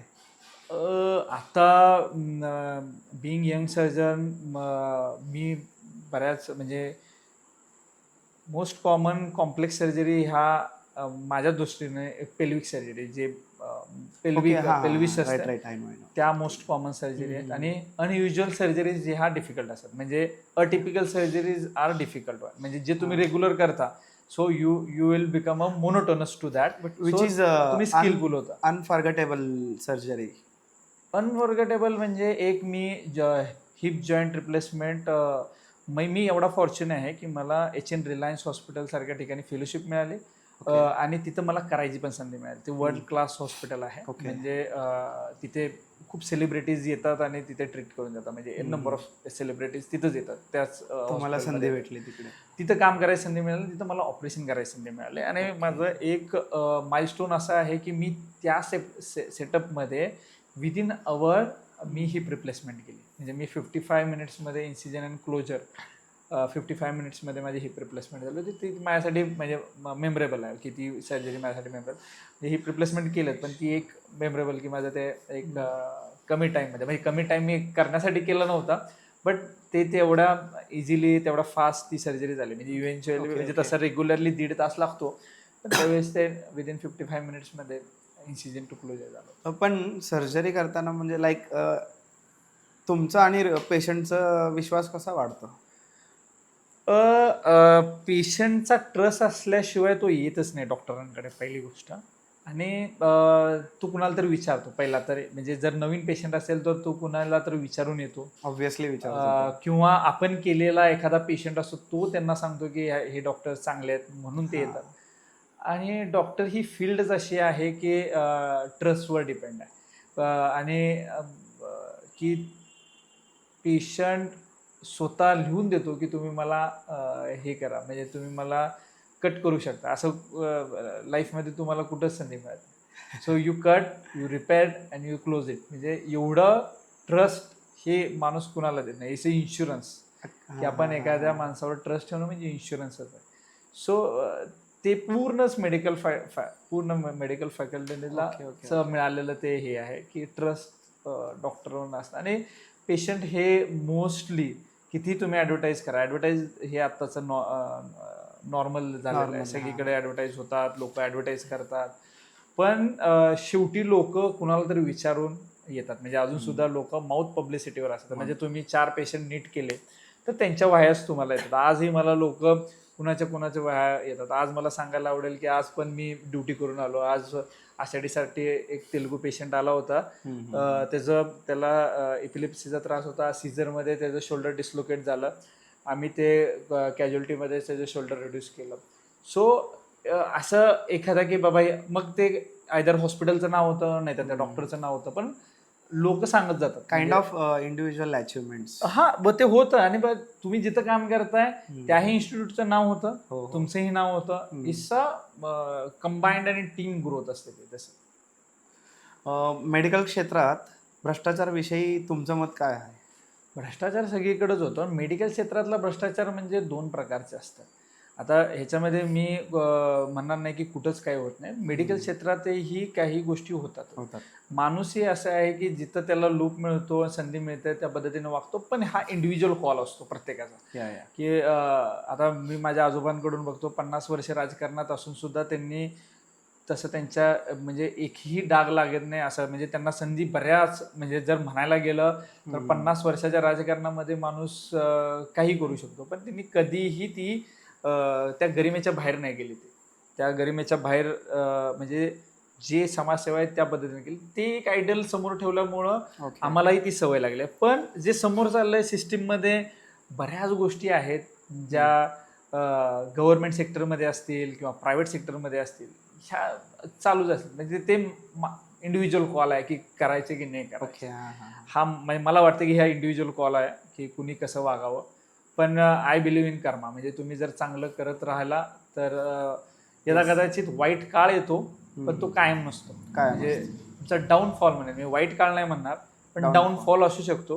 पण सूर्य, चंद्र, दिवस, रात्र ह्याप्रमाणे ते चालत राहतं. आणि मग त्यावेळेसच त्या सगळ्या चांगल्या गोष्टींची पण किंमत त्यावेळेसच असते ज्यावेळेस तुम्ही डाऊनफॉलमधून येता. सो आय बिलीव्ह इन कर्मा. गोष्टी घडतात फॉर अ पर्पज आणि रिझनसाठी असतात. आणि त्याच्यातून जर तुमचं काही वाटत असेल की चुकीच्या गोष्टी घडल्या, त्याच्यातून तुम्ही लर्न करा. अर्धा ग्लास कायम रिकामा आहे बघण्यापेक्षा अर्धा ग्लास भरलेला आहे हाही बघून, आहे त्या गोष्टींमधून मला काय शिकायला भेटतंय, तर हे बघून पुढच्या दिवसामध्ये ती चूक नाही करायची किंवा त्या गोष्टी कशा टाळता येतील हे शिकायचं. It's a learning. पूर्ण life is a learning process. त्याच्यामुळं ह्या सगळ्या गोष्टी आहेत. कर्मावर बिलीव्ह असल्यामुळं मी चांगल्या गोष्टी करण्यात बिलीव्ह ठेवतो. आणि जर आपण चांगलं करत तर निश्चित आज ना उद्या तुमच्याबरोबरही चांगलं होतं. त्यामुळं हा प्रत्येकाचा इंडिव्हिज्युअल कॉल आहे की कसं करायचं. जर तुम्ही कोणाचं नुकसान आज करत राहिला करप्शनच्या माध्यमातून, उद्या कोणतरी तुमच्यावर करप्शन करून ते सगळं तुमचंही जाणार आहे. So it's a chain. तुम्हाला तुमचा कॉल आहे तो काय करायचं. पण आहे हे मी ॲडमिट करतो. सुधारलं गेलं पाहिजे हेही मी ॲडमिट करतो. पण हा प्रत्येक माणसाने विचार केल्यावर ती सोसायटी करते. करप्शन हा खूपच प्रत्येकाच्या मनात भरलेली गोष्ट आहे. एखाद्या लहान मुलाला जर तुम्ही सवय लावली की तुला चॉकलेट देतो तू ही गोष्ट कर, दॅट इज ऑल्सो करप्शन. म्हणजे तुम्ही तीही गोष्ट त्या लहान मनापासून की काहीतरी मिळाल्यावर मला काहीतरी करायचं, मग ते भगवद्गीतेचा सारच नाही ना की एक्झॅक्टली तो होणारच नाही. की एकतर तुम्ही कोणती फळाची अपेक्षा न करता तुम्ही करत राहिला तर तुमचं सार्थक राहील. पण ती तुम्ही माइंडसेट करून ठेवता. प्रत्येक सोसायटीमध्ये प्रत्येकाला ते माइंडसेट झालेलं आहे. माझं म्हणणं काय आहे की तुम्हाला जनरल लाईफ जगायला मिनिमलिस्टिक लाईफस्टाईलची सवय लागली. म्हणजे प्रत्येकाला पैसा लागतो, पण किती लागतो आणि किती करायचा हा इंडिव्हिज्युअल कॉल आहे. पण मिनिमलिस्टिक लाईफ तुम्ही ठेवलं, तुम्हाला जे स्ट्रेस येतं कॉम्पिटिशनचा, तुम्ही स्वतःला स्किलफुल बनवा, नॉलेजेबल बनवा. आणि कुठेही गेलं तरी पैसा कमी नाही पडणार अशा पद्धतीचं स्वतःला डेव्हलप करा. म्हणजे तुम्ही एवढं नॉलेजेबल राहा की लोक तुमच्याकडे विचारायला येतात. पण त्याच्यासाठी तुम्ही मेहनत घेता रादर दॅन फक्त पैशाच्या मागं फिरण्यापेक्षा. कारण का परत तुम्ही मिनिमलिस्टिक लाईफस्टाईल एखाद्याने जगून बघा. म्हणजे मी स्वतः ते इम्प्लिमेंट करतो की जेवढं कमीत कमी गोष्टी जेवढ्या दैनंदिन जीवनाच्या आहेत तेवढ्याच घेणे. आणि कारण का अल्टिमेटली ह्या मेडिकल क्षेत्रामुळे मी माणसं श्वास थांबताना बघितले. कोण काही घेऊन जात नाही. म्हणजे समोर आमच्या समोर डेथ होत असते, आम्ही पेशंटच्या रिलेटिव्हना समजून सांगत असतो. अल्टिमेट ट्रूथ ही डेथ आहे. फक्त लाईफमध्ये 60 वर्षाचं 70 वर्षाच्या ज्याच्या त्याच्या हिशोबाने जेवढं मिळालं तेवढं जगतं. पण हे तुमचं हे आहे की जेवढं मिनिमलिस्टिक राहाल तर तेवढं तुम्हाला सॅटिस्फाय फील करणार. म्हणजे जेवढं मॅन्डेटरी आहे. भले तुम्हाला आज एखाद्या गोष्टीचं वाटतं की हे मला करून बघायचं आहे, तुम्ही एक्सपिरियन्स करू शकता, एक्सप्लोर करू शकता ही गोष्ट ती गोष्ट, पण त्याला एक मर्यादा ठेवून आणि त्याचं डोक्यामध्ये हवा न जाता तशी पावलं उचलणं मला वाटतं. मग तर तुमचं माइंड बॅलन्स राहील सगळ्या गोष्टींमध्ये. Means a lot sir.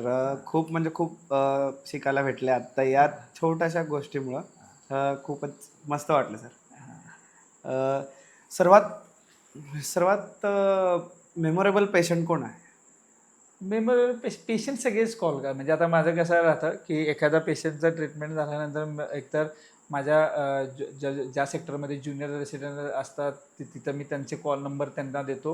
आणि जिथं मी एकटा आहे तिथं मी माझं स्वतः कॉल देतो. तर ते सगळेच पेशंट म्हणजे मला सॅटिस्फाय वाटतं. मी ऑर्थोपेडिक सर्जन आहे ना, एखादा पेशंट चालतोय किंवा एखादा मुवमेंटमध्ये आहे तो, म्हणजे त्याचे मुवमेंट थांबलेले असते एखाद्या गोष्टीमुळं आणि तो परत मुवमेंटमध्ये येतो, ते सगळेच पेशंट म्हणजे ते नाईस. सॅटिस्फॅक्टरी फिलिंग असते की त्याला चालताना किंवा त्याला वॉक करताना त्याला ते मुवमेंट करताना तोही खुश असतो आणि ते बघून आपल्यालाही खुश वाटते. म्हणजे एखादा की आपल्यामुळं एखाद्याच्या लाईफमध्ये प्रोग्रेशनमध्ये आहे तो, म्हणजे movement is a progress. So तो प्रोग्रेसिव्ह राहणार आहे, ते आपल्यामुळं होणार आहे. तो दॅट इज अ खूप ओव्हरवेल्मिंग अँड सॅटिस्फॅक्टरी फिलिंग आहे. There is no one, everyone is a everyone. Memorable. हो, सगळे पेशंट. पेशंटला बोलताना कोणत्या गोष्टी तुम्ही म्हणजे लक्षात ठेवता? मी हे लक्षात ठेवतो की मला एखादी गोष्ट समजायला 15 वर्ष लागली, ते मला त्याला त्या पेशंटच्या नातेवाईकांना 5 मिनिटात समजून सांगायचं आहे. सो त्याच्या लोकल लँग्वेजचे 15 वर्ष शब्द लागले? सगळीच गोष्ट 15 वर्ष. मी 2009ला MBBS सुरुवात केली. मी 2021मध्ये म्हणजे कोरोनाच्या आधी आमचं जवळपास हे संपलं. 21च्या आसपास म्हणजे फायनल इयर्स वगैरे संपलं. तर जवळपास इट्स अ लॉट टाईम, म्हणजे जवळपास 10-15 वर्ष लागतात. एखादा medical post graduation with fellowship होण्यासाठी बराच कालावधी लागतो. म्हणजे 10-15 वर्ष लागतात. म्हणजे 5.5 वर्ष तुम्हाला 6 वर्ष, 5.5 वर्ष, 6 वर्ष MBBSला लागतात. 3 वर्ष तुम्हाला PGला लागतात. एखादं 2 वर्ष तुम्हाला फेलोशिपला लागतात. सो असं करून एक 10, 12, 15 वर्ष तुमचे जातात. कारण मध्ये एखाद्या वेळेस रिपीट करावं लागलं पोस्ट ग्रॅज्युएशनच्या वेळेस, तर तो कालावधी असतो. सो 10-15 वर्ष हे मेडिकल पूर्ण होण्यासाठी वेळ लागतो. म्हणजे जी गोष्ट मला समजायला एवढा वेळ लागत असेल, तर ते त्यांच्या भाषेत समजून सांगायला ती मी काळजी घेतो की त्याला ते कळायला पाहिजे. आणि एखाद्या डॉक्टरला त्यांच्या डोळ्यामध्ये समजतंय की मी जे सांगतो ते त्याला कळतंय का नाही आहे. कारण का त्याला ते कळणं महत्वाचं आहे. एकदा त्याला ते चॅनलाइज झालं तर तो ट्रीटमेंटसाठी विलिंग होतो. जर त्याला मनीचा इश्यू नसेल किंवा आपण जर चॅरिटेबल ट्रस्टमध्ये काम करत असेल तर त्याचाही इश्यू नाही.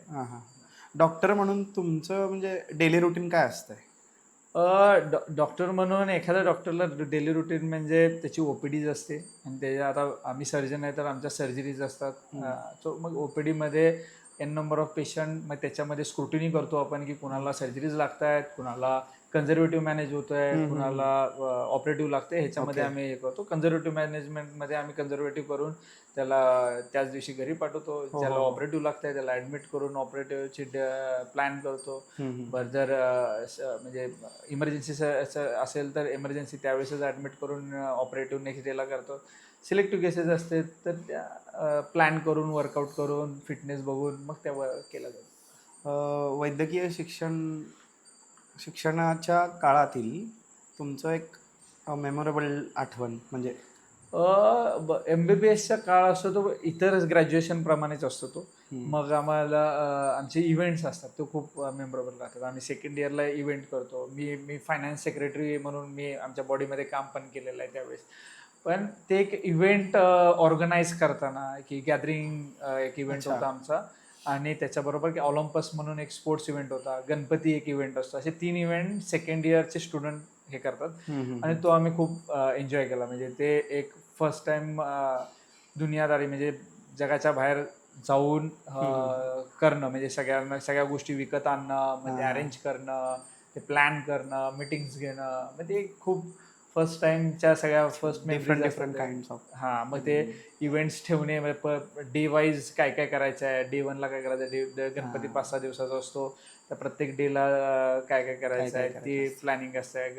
गॅदरिंग एक 5-6 दिवसाचं असतं, त्याच्यामध्ये प्लॅनिंग करायचं असतं. मी फायनान्स सेक्रेटरी असल्यामुळे ते खर्चाचं बॅलन्स ठेवणं माझ्यासाठी महत्त्वाचं होतं. असं सगळेच ते एन्जॉयमेंट आहे. म्हणजे एक असा बिईंग यंगस्टरमधून ते हे करताना ती ग्रॅज्युएशनची लाईफ तीच एक इव्हेंटमधलीच मजा असते. मग आम्ही ट्रिप्सला गेलो होतो ते मेमोरेबल आहेत. सगळ्याच गोष्टी म्हणजे एक घराच्या बाहेर असल्यामुळे मी 10 वर्षापासून घराच्या बाहेर आहे. त्यामुळे माझ्या स्कूलच्या पण बऱ्याच गोष्टी मला खूप मेमोरेबल. पण जे काही MBBS करताना इव्हेंट्स आम्ही केले, कारण का रेग्युलर अभ्यास तर आम्ही करत होतो, पण इव्हेंट्स आमचे खूप मेमोरेबल आहे. त्यावेळेसच खूप क्लोज होतात, नवीन नवीन लोक फ्रेंड्स बनतात, ह्या सगळ्या गोष्टी सिनियर ज्युनियर सगळेच फ्रेंड्स बनतात. सो तसं रॅपो पण डेव्हलप होतं, एक्सपोजर वाढतं. ओके ओके हां हां. तुम्ही सोशल मीडियावर ॲक्टिव्ह आहात का? आहात का? हां. हां, माझं आता इलेक्शन झाल्यापासून माझं सोशल मीडिया बरंच ॲक्टिव्ह राहतं. बरंच म्हणजे तेवढं मोठं नाही की जेवढं आता बाकीचे यंगस्टर्स आहेत. एक साधारण 28,000पर्यंत आपले ते फॉलोअर्स आहात. पण त्याच्यावर आम्ही ते मॅन्डेटरी आहे की आपण काय करतोय किंवा मी काय करतोय हे आता ते मॅन्डेटरी झालंय. म्हणजे मी ॲडिक्ट नाही म्हणता येईल, पण लोकांना आपण काय करतोय प्रेझेन्स आता ते मॅन्डेटरी झालेलं आहे. लोक तुम्ही बाहेर काय करताय हे नाही, शो ऑफ नाही म्हणता त्याला, तुम्ही काय करता हे आता दाखवणं गरजेचं आहे. लोकांपर्यंत पोहोचण्याचं माध्यम म्हणेन मी की ते इझी झालेलं आहे. पण त्याला किती ॲडिक्ट व्हायचं, हे वेळ किती घालवायचा हा विषय. पण एक सोशल मीडिया मी असं म्हणतो की स्वतःचा वैयक्तिक न्यूजपेपर आहे. तुम्हाला एखादी गोष्ट सांगायची आहे लोकांना आणि एका क्षणात एखादी अनाऊन्समेंट करायची आहे, एखादी गोष्ट सांगायची, तर तुम्ही क्षणार्धात अनेक लोकांना एका ठिकाणी घरी बसून सांगू शकता. तुम्हाला काय न्यूजपेपरला न्यूज द्यायची गरज नाही. तुमच्या एखादी गोष्ट टाकली तर एखादी गोष्ट व्हायरल होते, ती सडनली एखादी गोष्ट लोकांना, बरं तुम्हाला तेही कळतं की तुमची ही ॲक्टिव्हिटीज लोकांना आवडते की नाही आवडत आहे, ही म्हणजे लाईक डिसलाईक. मग आपण आपला पाथ कसा ठेवायचा आहे, सोशली कसा पाथ ठेवायचा आहे. किंवा आता जर मी डॉक्टर म्हणून जर सोशल मीडियावर जात असेल तर मी लोकांना, आता लोक सोशली पण बघून येतात की बाबा हे काय करतो, कोण आहे, किती म्हणजे आहे का नाही डॉक्टर. आता एक रिसेंटली आमच्या जर्नलमध्ये आर्टिकल्स आले की सोशल मीडियामध्ये असणं आता मॅन्डेटरी आहे. आणि आता लोकांचा समज असा आहे की तुम्ही सोशल मीडियावर ऍक्टिव्ह नाही म्हणजे तुम्हाला काहीतरी त्रास आहे, म्हणजे तुम्ही काहीतरी अडचणीमध्ये आहे, असं एक लोक आहे. म्हणजे एखाद्या वेळेस लोक तुम्ही ऍक्टिव्ह नसाल तर लोक फोन करून पण विचारतात की काय काय सोशल मीडियावर काय नाही आहे. सो ते एक प्रेझेन्स आहे की तुम्ही अलाइव्ह असलेल्याचा. पण आत्ताच ते आर्टिकल असं होतं, म्हणजे कंबाईन आर्टिकल होतं, म्हणजे मेडिकल रिलेटेड पण आणि लाईफ लेसन पण. ओके. त्याच्यावर असणारी प्रत्येक गोष्ट किंवा व्हायरल होणारी प्रत्येक गोष्ट खरंच असेल हे नाही आहे, पण तुम्हाला असणंही गरजेचं आहे. त्यामधलं मध्य साधावं लागेल तुम्हाला की बाबा तुम्ही काय करताय. बिंग डॉक्टर जर तुम्हाला त्याच्यावर मार्केटिंग करायची असेल तर तुम्ही काय करताय हे लोकांना पब्लिकली कळतं. तुम्ही कशाचे डॉक्टर आहे, तुम्ही कशाचे स्पेशलिस्ट आहे, तुम्ही तुमच्याकडे कोणत्या गोष्टींसाठी अप्रोच करायला पाहिजे हे तुम्ही लोकांना सांगू शकता. तुम्हाला अपॉइंटमेंट घेण्यासाठी जर तो मार्ग आहे, तुमचा ॲड्रेस तुम्ही लोकांना सांगू शकता. So it's a marketing. आणि तसंच पॉलिटिशियनचं किंवा सोशल ॲक्टिव्ह असणारे ॲक्टिव्हिस्टचं पण तेच आहे की तुम्ही आज काय करताय, कुठं आहे, कुणाला कुठं भेटायचं असेल तर तुम्ही कुठं आहे तेही कळतं. सो ते एक सिनारिओ की बाबा कनेक्ट होण्यासाठीचं साधन आहे, पण त्याला किती ॲडिक्ट व्हायचं आणि ते न्यूज सारखं आहे, ते खरंच असेल काय नाही, तो त्याच्या पर्स्पेक्टिव्हने तुम्हाला पोर्ट्रेट केलेली इन्फॉर्मेशन असते.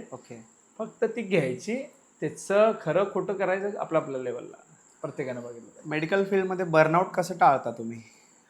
Burnout in the sense like कधी कधी चिडपणा येतो तुमचा. हा मेडिकल फील्डचाच नाही, हा ओव्हर पिरियड तुम्हाला जसे मॅच्युरिटी येते लोकांचे, म्हणजे तुम्ही स्वतःच्या लाईफमध्ये डाऊनफॉल किती होता आणि सोशली किती लोकांमध्ये आहात ह्याच्यावरून तुम्हाला जी काही तुम्ही चिडचिड म्हणता किंवा बोर्डम म्हणता किंवा ह्या सगळ्या गोष्टी आहे ना, तर एक तर मेडिकल फील्ड मला खूप आवडते आणि सोशली फील्ड मला खूप आवडतं. मला लोकांमध्ये बोलायला, एखाद्याला नवीन गोष्ट क्युरिओसिटीनं मला आवड पण आहे की एखादी गोष्ट मला समजत नसेल तर मी त्याकडून समजून पण घेतो. त्यामुळे मला लोकांमध्ये जायलाही बोर नाही होत.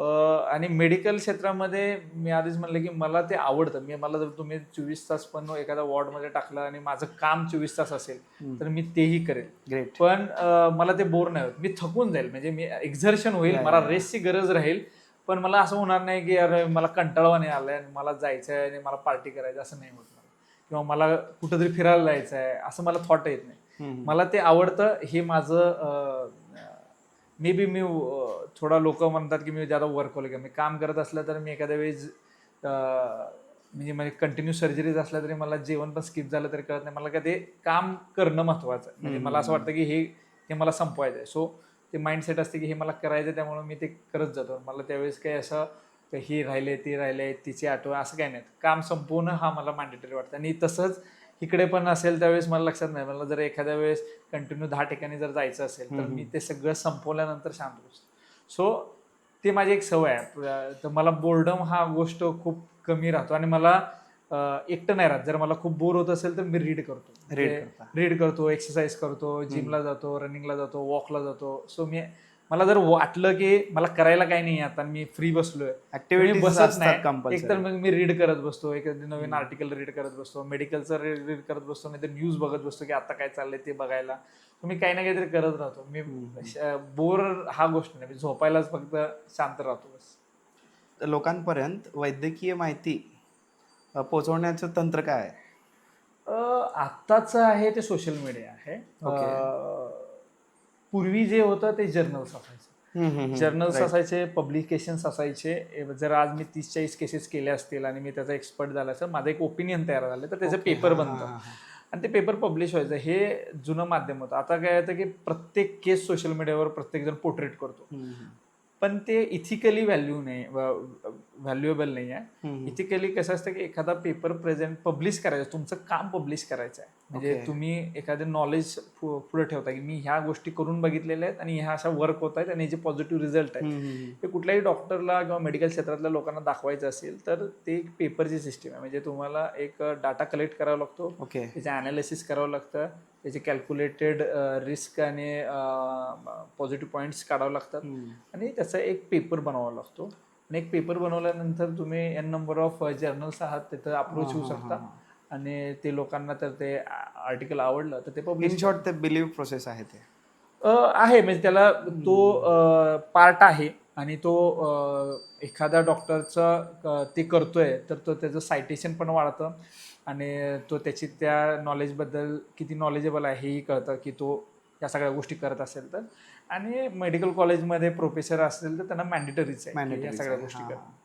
सो पूर्वी जर्नल्समध्ये आर्टिकल हे एक माध्यम असायचं की तुम्ही काय करताय, मग तुमचे नावं वगैरे ऑथर म्हणून असतात त्याच्यामध्ये. सो लोक तुम्हाला सर्च करतात, तुम्हाला विचारतात, ह्या सगळ्या गोष्टी होतात. आता सोशल मीडियावर सगळ्या गोष्टी, म्हणजे तुम्ही काय करताय ते सोशल मीडियावर तुम्ही रील्स बनवता किंवा पोस्ट टाकता, फेसबुक आहे, इंस्टाग्राम आहे, या नंबर ऑफ सोशल मीडिया आहे. तर त्याच्या माध्यमातून करायचं. आता बरेच लोक यूट्यूबवर पूर्ण सर्जरीज पण लाईव्ह हे करतात. तुम्ही जर सर्च केलं तर तुम्हाला आता नवीन जनरेशन बऱ्यापैकी लोक यूट्यूबवरच पाहतात. म्हणजे रीड तर केलेलं असतंय पण समोर एखादी लाईव्ह सर्जरीज, आमच्या CME मध्येच पण लाईव्ह सर्जरीज होतात, तर तिथलेच व्हिडिओ ते पोस्ट पण करतात परत युट्यूबवर. प्रत्येक सर्जरी लाईव्ह असते का? कॉन्फरन्सला प्रत्येक सर्जरी नाही, तर कॉन्फरन्स ठेवण्यावर आहे. काही लोक ठेवतात लाईव्ह सर्जरीज, काही लोक नाही ठेवत. जे ठेवतात तर ते बघायला मिळतं की लाईव्ह सर्जरीमध्ये कॉम्प्लिकेशन्स काय होतात, अटिपिकल केसेसमध्ये कॉम्प्लिकेशन्स काय होतात. सो सिनियर सर्जन्स ते सर्जरी करतात. लाईव्ह नसलं तरी रेकॉर्डेड असेल मे बी. रेकॉर्डेड पण काही दाखवतात. जर तुम्हाला लेक्चर द्यायचं आहे तर रेकॉर्डेड तुम्ही तिथं ठेवू शकता आणि हे मी केलं होतं असं दाखवू शकता. ऑर्थोपेडिक क्षेत्रातील लोकांचा गैरसमज काय आहे?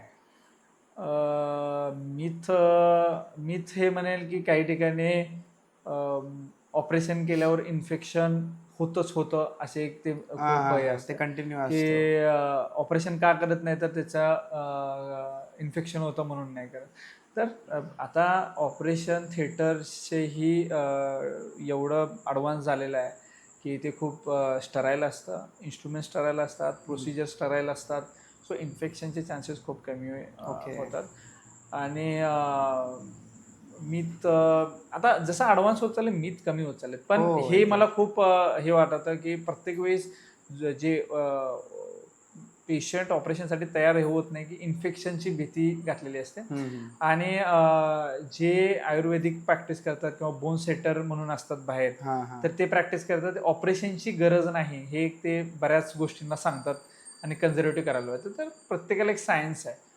कन्झर्वेटिव्ह करू शकतो काही गोष्टी, प्रत्येकालाच ऑपरेशन लागतं असातला भाग नाही. पण काही गोष्टींना मॅन्डेटरी ऑपरेशनच आहे, त्याशिवाय ते ट्रीट नाही होत. सो कुठं कन्झर्वेटिव्ह करायचं आणि कुठं ऑपरेटिव्ह करायचं हे तुम्ही सर्जन, एक चांगला सर्जनच सांगू शकतो. कुणी असं वेग नाही सांगू शकत की ह्याला लागते नाही लागत. त्यासाठी इन्व्हेस्टिगेशन्स आहेत, एक्सरे बघून त्याचे क्लासिफिकेशन करून मग ते ठरतं की ऑपरेशन लागणार की नाही लागणार. पण असं मोगम नाही सांगू शकत की असंच बरं होणार आहे, असं नाही सांगू शकत. हाडांचं क्रॅक आवाज येणं हे चांगलं का वाईट? नॉर्मल असते. दॅट क्रॅक साऊंड हे नॉर्मल आहे. काही लोकांना काही जॉईंट्समध्ये क्रॅक साऊंड येतो, तर तो काही पॅथॉलॉजिकल असतोच असातला भाग नाही. पण क्रॅक साऊंड बरोबर पेन असणं that is a pathological. Okay. पण नुसतं क्रॅक साऊंड आहे म्हणजे मला Nominal काही त्याचा असतं. काही सिम्पटम्स नाही आहे, तर that is a normal. Okay. पण तुम्हाला साऊंड आहे आणि त्याच्याबरोबर पेन, स्वेलिंग हे सिम्पटम्स आहेत, तर that is a abnormal. Joint रिप्लेसमेंटची गरज कधी असते? मगाशीच आपण डिस्कस केलं पण ज्यावेळेस एक एज येतं आणि हो. आर्थरायटिक साईन्स होतात, बोईंग नी व्हायला लागतं, पेन मिडल जॉईंट स्पेसमध्ये पेन व्हायला लागतं. तर मोस्ट कॉमन आता जॉईंट रिप्लेसमेंट 2 ठिकाणी मोस्ट कॉमनली होतं. एक तर नी आणि हिप. आणि पण शोल्डरमध्येही होतं आणि एल्बोमध्ये पण होतं. पण ज्या प्रमाणात नी आणि हिप जॉईंट रिप्लेसमेंट होते त्या प्रमाणात शोल्डर आणि एल्बो नाही होत. आता अँकलमध्येही सुरू झालेलं आहे. पण नीमध्ये व्हायचं हे age related, most commonly age related असतं. पण बऱ्याच गोष्टी असतात. ओल्ड फ्रॅक्चर असेल, पॅथॉलॉजिकल कंडिशनमध्ये पण आर्थरायटिस होऊ शकतं किंवा सिरोलॉजिकल कंडिशन्समध्ये आर्थरायटिस होऊ शकतं. ह्या सगळ्या गोष्टींमध्ये आर्थरायटिस म्हणजे बोनला बोन घासलं जातं. युजली हो. बोन जॉईंट्समध्ये काय असतं की 2 बोनच्या वर एक हायलाइन कार्टिलेज असतं आणि त्यामध्ये त्या 2 ह्याच्यामध्ये एन नंबर ऑफ लिगामेंट्सनी ते जॉईंट स्टेबल, 2 जॉईंट स्टेबल झालेले असतात आणि त्याच्यामध्ये एक सायनोअल फ्लुइड असतं. सो त्याच्यामुळे जॉईंट मेंटेन होतं. पण आर्थरायटिसमध्ये सायनोअल फ्लुइड पण कमी होतं आणि कार्टिलेज पण विअर होतं आणि बोन टू बोन चिटकलेले असतात. सो त्याच्यामुळे त्या मुवमेंट्समध्ये प्रत्येक वेळेस ते घर्षण होऊन पेन होतं आणि कधी कधी मुवमेंटचं स्टॉप होतं. म्हणजे त्याच्या टर्मिनल्स मुवमेंट स्टॉप होऊन जातात, एक स्टिफनेस यायला लागतं. तर प्रत्येक स्टेज एक तर ते कार्टिलेज विअर झालेलं आहे, तर मग ते कोणत्या कंपार्टमेंटमध्ये झालेलं त्याच्यावरून पण ठरते की नुसती जॉईंट रिप्लेसमेंट नाही, त्याच्यामध्ये पण प्रकार आलेले आहेत. Total joint replacement, condylar, unicondylar replacement, bicondylar replacement, ह्या सगळ्या गोष्टीला आलेल्या आहेत त्याच्यामध्ये. पण त्याच्या अर्ली स्टेजमध्ये पण हाय टिबियल ऑस्टिओटॉमी म्हणून पण एक सर्जरी आहे की जे तुम्हाला पुढे ढकलता येते, की जॉईंट रिप्लेसमेंट होण्याच्या प्रोसेस पुढे ढकलता येते. थोडे टाइम बाईंग प्रोसिजर आहे, तर ते पण तुम्ही करू शकता. तर मोस्टली कार्टिलेज विअर होण्याची प्रोसेस जी आहे ती सुरू झाल्यानंतर जॉईंट रिप्लेसमेंट करणं मॅन्डेटरी झालं. प्लास्टर म्हणजे वर्क काय करतो नेमकं प्लास्टर? प्लास्टर हे गोष्ट मोस्टली फ्रॅक्चर ह्या गोष्टीमध्ये वापरले जाते प्लास्टर. तर ते एखादं जॉईंट, एखादे बोन इमोबलाइज करण्यासाठी वापरलं जातं. टेम्पररी इमोबलाइज करण्यासाठी वापरलं जातं. फनी क्वेश्चन आहे, डॉक्टर नसले असते तर काय झालं असतं? मला मोस्टली पहिल्यांदा जे 10th वाटायचं ते मला सॉफ्टवेअर इंजिनियर बनायचं होतं. आणि 2 गोष्टी मी केल्या असत्या. एक तर सॉफ्टवेअर इंजिनियर, बऱ्याच गोष्टी म्हणजे माझ्या डोक्यामध्ये बऱ्याच गोष्टी होत्या. माझ्या करिअरमध्ये प्रत्येक ठिकाणी मला मी खूप युनिफॉर्म बद्दल मला खूप लागावं. मग पोलीस डिपार्टमेंट असेल किंवा आर्मी असेल, तर मी तोही क्षेत्र हे केलं असतं. आणि किंवा मी मॅथ्स टीचर म्हणून तरी केलं असतं, MSc मॅथ्स वगैरे केलं असतं. नाहीतर मग सॉफ्टवेअर इंजिनिअरिंग केलं असतं. या गोष्टी केल्या असत्या. मेंटल पीससाठी तुम्ही काय काय करता?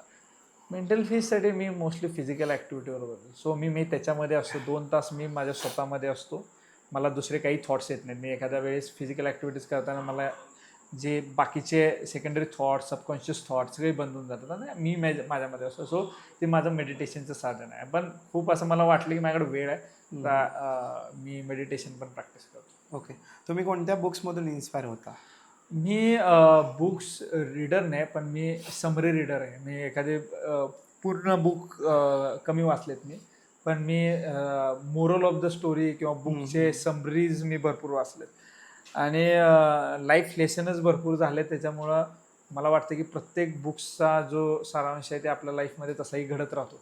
तो मी स्वतः एक्सपिरियन्स केल्यामुळं बऱ्याच गोष्टी आहेत. पण मी मोस्टली ज्या बुकला किंवा भगवद्गीतेला मी थोडा प्रायोरिटाईज करतो की त्याच्यामध्ये सगळ्याच गोष्टींचे आन्सर आहे. पण मी पूर्णपणे तीही वाचली नाही, पण एन नंबर ऑफ गोष्टींचे आन्सर्स त्याच्यामध्ये मिळतात.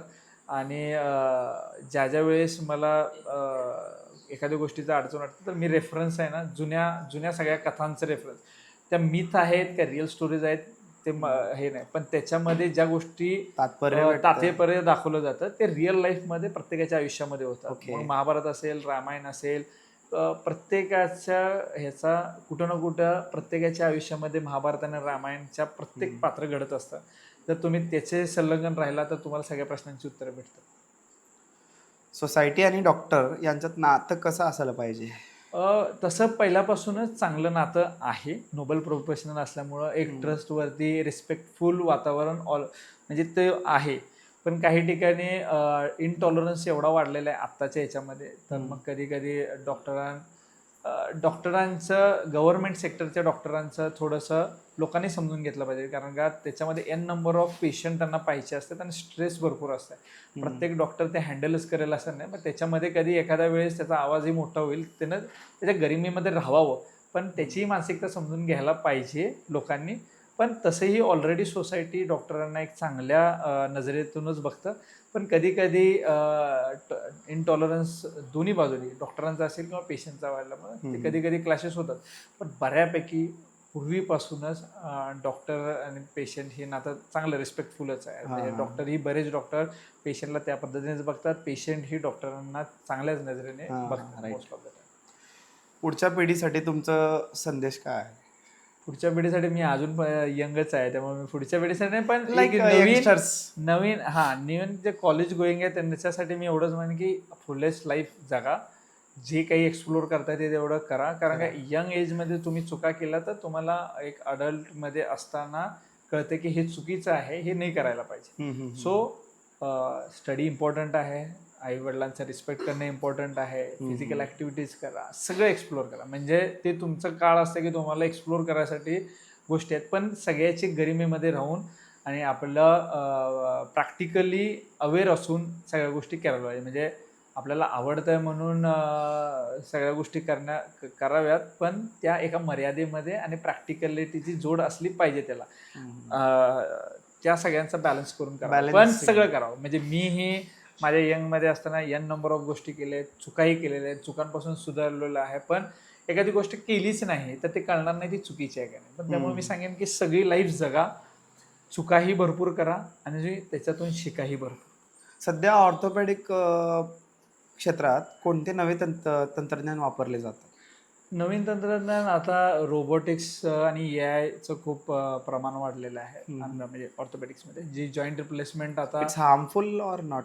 नाही, ते एक चांगल्या पद्धतीने आपल्याला इझी ऑपरेटिव्ह प्रोसिजरसाठी मदत करतं आणि अर्ली करतं आणि ॲक्युरेसी वाढते, प्रिसिजन वाढतं त्याच्याने. एखाद्या आता कॅल्क्युलेटर, म्हणजे आपण जर एखाद्याला सांगितलं की 100+49 किती किंवा असा, म्हणजे एक तुम्ही समेशन घ्या कुठलंही की 55+49, तर तुम्ही कॅल्क्युलेटरवर मोर प्रिसाईज आणि कॉन्फिडंट असता. पण तुम्ही परत ते स्वतः करायला लागलं तर थोडंसं म्हणतं की चेक करू एकदा. तर तसं ऑपरेशनचं पण असतं. ओके. तर ते मोर प्रिसाईज होऊन जातं ज्यावेळेस मशीन त्याच्यामध्ये येते, तर ते मोर ॲक्युरेट होऊन जाते. पण तेही अजून डेव्हलप स्टेजमध्ये आहे. पण बऱ्यापैकी ते रोबोटिक्स आणि AI हे ऑर्थोपेडिक्समध्ये आलेलं आहे नवीन ह्याच्यामध्ये. The main part is over. Rapid fire क्वेश्चन्सकडे आपण वळूया. सकाळचा पहिला शब्द? Good morning. Good morning. आवडती शस्त्रक्रिया? Orthoplastic surgeries. Orthoplastic surgery. Joint replacement. Okay. एका शब्दात डॉक्टरचं जीवन? Social service. Social service, exactly. तुमचा आयकॉन कोण आहे? माझे आजोबा भाई गणपतराव देशमुख. म्हणजे त्यांचं सगळं जीवनच एक आयडियलिस्टिक आहे. म्हणजे माणसाने पर्सनल लाईफमध्ये कसं असावं आणि सोशल लाईफमध्ये कसं असावं हे सगळं. दिवसातले किती तास रुग्णांसाठी? 24 आवर्स? तसं मॅन्डेटरी डॉक्टर हा जसं पोलीस असतात तसेच डॉक्टर असतात 24 तास आहे. पण मी म्हणजे जे माझ्या रुटीन लाईफमध्ये मी 8 तास तरी असतोच असतो. कॉफी किंवा चहा? Coffee, black coffee. Black coffee. हां. मोबाईल स्क्रोलिंग की वाचन? लिसनिंग. लिसनिंग. हां. नाईस. सर्वात आवडतं भाषण? आवडतं भाषण लहानपणी आम्ही रेडिओवर पहिलं म्हणजे मी जे भाषण खूप वेळा ऐकत होतो ते माजी पंतप्रधान वाजपेयी साहेबांचं आम्ही हो हो, ऐकायचो. अटल बिहारी हां, वाजपेयी. त्यावेळेस ते सरकार पडण्याच्या स्थितीमध्ये होतं आणि त्यावेळेस त्यांनी ते केलेलं भाषण आम्ही त्यावेळेस ते रेडिओवर ट्यून खूप करून इमोशनल पण भाषण ते होतं ते ते मला आठवतं म्हणजे ते त्यातल्या सगळ्या गोष्टी आठवतात. तुमचं पहिलं पगार किती होतं? First salary? फर्स्ट इंटर्नशिपमध्ये आम्हाला 6,600 रुपये मिळायचे. केव्हाची गोष्ट आहे? हे 2014-15ला. म्हणजे ते फेव स्टायपेंड होतं. It's not okay okay salary हां, इट्स बट अ स्टायपेंड. स्टायफेंड. हां, म्हणजे स्वतःची इन्कम ती पहिली होती. हां, पहिली होती. आवडती हॉस्पिटल फिल्म म्हणजे एक डॉक्युमेंटरी डॉक्युमेंटरी? श्वास म्हणून आम्ही एक माझ्या डोक्यात बसले होते. एक ऑस्करसाठी गेली होती. खूप जुनी मूवी आहे, मराठी मूवी आहे. लहान मुलाच्या संदर्भात आहे आणि त्याला लंग इश्यूज असतात आणि त्याला कॅन्सर असतो आय थिंक. तर ती मूवी मला मेडिकल रिलेटेड पहिली मूवी मला जी भावली होती श्वास म्हणून. खूप इमोशनल होती. ज्याचे आजोबा घेऊन फिरत असतात त्याला म्हणजे इट्स अ रिअल लाईफमध्ये की त्याच्याकडे पैशांची पण कमी असते त्यांना आणि ते फिरत असतात ट्रीटमेंटसाठी. म्हणजे श्वास मूवी एक आहे जो ऑस्करला पण गेला होता. तो ऑस्करला गेला होता. ऑस्करला नॉमिनेट झाला होता तो. बिझी शेड्यूलसाठी कोणते उपाय आहेत? बिझी शेड्यूल असतं सगळं पण प्लॅनिंग इज मोस्ट इम्पॉर्टंट. म्हणजे तुम्ही प्लॅन कसं करता. तुम्ही हॅपॅझर्ड राहिला तर there are n number of work. मग तुम्ही प्रायोरिटाईज करून प्लॅनिंग करून तुम्हाला वेळ नाही पूर्ण 24 तासच आहेत पण यू शुड प्लॅन की कशाला प्रायोरिटाईज करायचं आहे, ओके कोणती कामं कशी करायची. सर, रॅपिड फायर क्वेश्चन संपलेला आहे. तर ॲज अ ऑर्थो तुम्हाला लोकांना काय संदेश द्यायचा आहे? तुम्ही हेल्दी राहावं. बिईंग ऑर्थोपेडिशियन हेल्थ म्हणजे तुम्ही एक्सरसाइज करावं हे माझा गोल आहे. बिईंग मेडिको, बिईंग डॉक्टर मी तुम्हाला हे सांगेल की लाईफ ही 60-70 वर्षाची आहे. तुम्ही फुल्लेस जगावं सगळ्यांनी आणि जे तुम्हाला आवडतंय ते करा. चुकलं तर त्याच्यातून शिका. पण जे तुमच्या डोक्यामध्ये चॅनेलाइज होते त्याच गोष्टी करा आणि ओके. कुठल्याही गोष्टीचं रिग्रेट वाटावं अशी कोणती गोष्ट करू नका. करून बघा, चुका, शिका, पण रिग्रेट करत बसू नका कशाच. सर, तुमचं आणि आजोबांचं नातं काय आहे? एकतर आम्ही आबा म्हणायचो ओके. आजोबांना बस. आणि आजींना आम्ही बाई म्हणायचो. म्हणजे बाई म्हणतो आम्ही. बाई आता आजोबा नाही आहेत पण बाई आहेत. तर आजोबा हे खूपच डिसिप्लिन त्यांच्या पूर्ण जीवनामध्ये आम्ही बघितलेलं आहे. ओके. त्या काळामध्ये त्यांनी LLB हे मोठं म्हणजे हायली ग्रॅज्युएटही होते, हायली क्वालिफाईडही होते आणि हे करून पण त्यांनी सोशल सर्व्हिसमध्ये पडण्याचा निर्णय घेतला. ओके. घरची परिस्थिती ही चांगलीच होती. म्हणजे असं काही नाही. आमच्या पेनूरमध्ये तसं मूळ गौडवाडी गाव पण पेनूरमध्ये आम्हाला शेतीचं क्षेत्र मिळालं म्हणून आम्ही तिकडं आजोबांचं लहानपण गेलं आणि त्यानंतर मग ते कामासाठी असेल सांगोल्यामध्ये आले. भाऊकी वगैरे सगळे सांगोल्यामध्ये असल्यामुळे ते तिकडे आले. काकांच्या माध्यमातून त्यांना संधी मिळाली राजकारणाची आणि 1962 पासून 2014ची निवडणूक शेवटपर्यंत ते राजकारणामध्ये सक्रिय राहिले. माझ्याही येतं 2019च्याही प्रचारामध्ये ते चांगल्या ताकदीने राहिले. म्हणजे ओके. एक प्रदीर्घ काळ महाराष्ट्राच्या राजकारणामध्ये त्यांनी योगदान दिलेलं आहे. ते महाराष्ट्राचे कृषी मंत्रीही राहिले होते पुलतच्या सरकारमध्ये. ज्यावेळेस शरद पवार साहेब 78ला मुख्यमंत्री होते त्यावेळेस कॅबिनेट आणि कृषी मंत्री होते. ओके. नंतरच्या विलासराव देशमुख साहेब ज्यावेळेस आज ते आहेत नाही पण ते ज्यावेळेस मुख्यमंत्री होते 99च्या याच्यामध्ये त्यावेळेसही कॅबिनेट मंत्री म्हणून पणन आणि रोजगार हमी हे खातं त्यांनी सांभाळलं होतं. त्यांना म्हणजे महाराष्ट्रभर त्यांनी काम केलेलं आहे. म्हणजे 62 पासून 2014 ते 19चा कालखंड म्हणजे यशवंतराव चव्हाण जे महाराष्ट्राचे पहिले मुख्यमंत्री होते तेव्हापासून देवेंद्र फडणवीस साहेबांपर्यंत असा प्रदीर्घ काळ त्यांनी हे केला होता. ही त्यांची झाली सोशली, पण एक आजोबा म्हणून पण घरामध्ये ते तेवढे शिस्तप्रिय असायचे. आणि त्यांना एखादी गोष्ट एकतर खूप डिसिप्लिन लागायची, म्हणजे त्यांचं बघूनच आम्ही असायचं. त्यांनी सकाळी लवकर उठायचे, एक्सरसाइज करायचे, वाचन करायचे, न्यूजपेपर आमच्याकडे सगळे न्यूजपेपर असायचे, त्याची कात्रण काढून ठेवायचे, त्याची मार्क्स करून पीएला ते काय काढून, म्हणजे अभ्यास करण्याची जिज्ञासा ते त्याही वयामध्ये त्यांची होती. आणि त्यांचं असणारं सगळ्याच गोष्टीबद्दलचं नॉलेजही खूप चांगलं होतं. पण आजोबा म्हणून मला एक त्यांचा किस्सा असा आठवतो की मला पत्र लिहायला आम्हाला 4th स्टँडर्डमध्ये हे होतं, तर मला ते पत्र आठवत नव्हतं की कसं लिहायचं आहे, पण परीक्षा होती, लिहायचं होतं. तर मला आजोबांनी स्वतः त्यावेळेस सकाळी बसून ते पत्र शिकवलं आणि मग मी शाळेत गेलो. म्हणजे मी अजूनही जातच लक्षात नव्हतो. राहील हां, अशा बऱ्याच गोष्टी आजोबांच्या शिकवल्या. म्हणजे आम्हाला लहानपणी आठवड्याला ₹1 आजोबा द्यायचे. माझी बहीण आणि मी.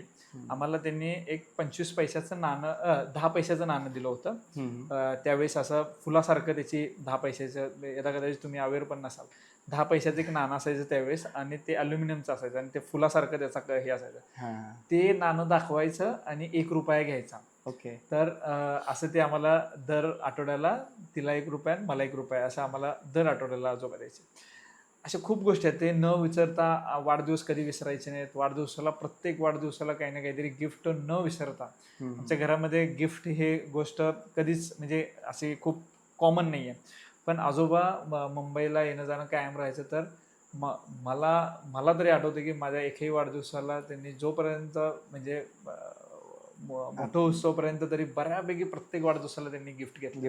आणि सगळ्यात शेवटचं गिफ्ट हे होतं की 2019ला त्यांनी मला आमदारकीचं जे तिकीट दिलं, तेही त्या दिवशी माझा वाढदिवस होता. आणि तेही लोकांच्या आग्रहाने तेही झालं की एक आयुष्याचं त्यांचं सगळ्यात मोठं जे गिफ्ट म्हणेल ते त्यांनी मला त्यांच्यानंतरचा त्यांचा उत्तराधिकारी म्हणून त्यांनी मला योग्य असं समजलं त्यांनी. आणि ह्याच्या पातळीवर उतरण्याचा आम्ही आजही प्रयत्न करतोय. भविष्यात आम्हाला यश मिळेल, अपयश मिळेल, पण एक सोशल सर्व्हिस करायची आहे, हा निश्चितच म्हणजे आपल्याकडून व्हायला पाहिजे. कारण का शेवटी आपण काही घेऊन जात नाही. ते सॅटिस्फॅक्टरी त्यावेळेसच होतं की ज्यावेळेस म्हणजे आम्ही आजोबांच्या लाईफस्टाईलकडून बघितलं की यदा कदाचित तुम्हाला भेटायला लोक आज उद्या कमी येतील, पण तुम्ही गेल्यानंतर तुम्हाला लोक किती येतात तुमच्या त्या शेवटच्या दिवशी, राईट. हे समजतं की तुम्ही किती लोकांच्या जीवनामध्ये महत्त्व तुमचं आहे. ते आम्हाला त्या दिवशी कळालं ज्या दिवशी आजोबा गेले आणि ते किती लोक त्यावेळेस आले होते. तर ते कळतंय की तुम्ही किती लोकांच्या लाईफमध्ये इम्पॅक्ट केलेला होता. तुमच्या जे काही तुम्हाला 60-70 वर्षाचं आयुष्य लाभतं, आजोबांना तर चांगलं लाईफ लाभलं. तर एक चांगलं आजोबा नातूचं कायमच नातं राहिलं. शिकवलंही त्यांनी भरपूर. माझ्या लास्टच्या इलेक्शनमध्ये माझे भाषण जे काय आहे किंवा मी आज जे काही सोशली बोलतो किंवा मी आत्ता पण काय बोलतोय, ह्या सगळ्या गोष्टींचा त्यांचा प्रभाव आहे. म्हणजे त्यांनी बोलताना आम्ही कायम पाहिलेला आहे, त्यांच्या इंटरव्ह्यूज आम्ही पाहिलेले आहेत, त्यांनी भाषणं करताना आम्ही पाहिलेले आहेत. त्यांनी शब्द पण आम्हाला सांगायचे की हे शब्द असे उच्चारले पाहिजेत किंवा ह्या ठिकाणी असं बोललं पाहिजे. ते गरिमेमध्ये एखादी गोष्ट कशी बोलावी ही त्यांच्याकडूनच आम्ही सगळं शिकलेलो. म्हणजे ते एक ठहराव आयुष्यामध्ये कसा असला पाहिजे, म्हणजे कोणत्या गोष्टीचा अहंकारही नसला पाहिजे आणि दुःखही नसलं पाहिजे, की म्हणजे खचूनही न जाता आणि अहंकारही नसता, ह्याच्यामधलं बॅलन्स जे ठेवता येते, तर ते जीवन कसं जगावं हे त्यांच्याकडून म्हणजे आजोबा म्हणून शिकलो. पण एक मी मगाशी सांगितलं की मी कायमच आयडियलाइज करतो त्यांना, म्हणजे त्या सगळ्याच गोष्टीमध्ये आयडियलाइज करतो. म्हणजे ती एक स्वतःच एक ग्रंथ असल्यासारखं, म्हणजे तुम्ही ज्या गोष्टी काढाल त्याच्यातूनही समजून जाते की काय. आणि आत्तासुद्धा आम्ही सोशल सर्व्हिस करत असताना किंवा कुठल्याही ॲक्टिव्हिटीज करत असताना ती मर्यादा पण राखतो. किंवा एखाद्या अडचणीच्या वेळेस त्यांनी काय विचार केला असता त्या ठिकाणी, तर ह्या विचारातूनच निर्णय घेतो आम्ही. सगळ्याची उत्तरं मिळून जातात. फ्यू इमोशनल वर्ड्स तुमच्या आजोबांसाठी. म्हणजे आदर्श व्यक्तिमत्व म्हणजे ते माझे आजोबा, म्हणजे मोटिवेशनल सगळंच, म्हणजे सगळंच आहे. एव्हरीथिंग म्हणजे एखाद्या आयुष्यामध्ये कुठं अडचण आली तर त्यांनी काय विचार केला असता, त्यांनी काय वागले असते, किंवा एवढ्या कठीण परिस्थितीमध्ये पण त्यांनी किती त्यांच्यावर बऱ्याच गोष्टी आल्या होत्या. 1995ची निवडणूक त्यांनी हारले होते फक्त 192 मतांनी. म्हणजे खूप कमी मार्जिन आहे. आमदारकीसाठी 192 मतं म्हणजे काहीच नाही. तर 192 मतांनी त्यांनी हारले होते, पण त्यांनी रिकाउंटिंग पण नाही केलं त्यावेळेस, हार पत्करला. परत विधान परिषदेची निवडणूक लढली, तीही त्यांनी हारली, तरी खचले नाहीत. त्यानंतर त्यांच्या एका म्हणजे आमच्या काकांचं निधन झालं, त्यातून पण नाही खचले आणि परत 95ला 40,000ने ते निवडून आले. म्हणजे माणूस त्या वयामध्ये, आता त्यावेळेस त्यांचं वय साधारण, आता विचार करता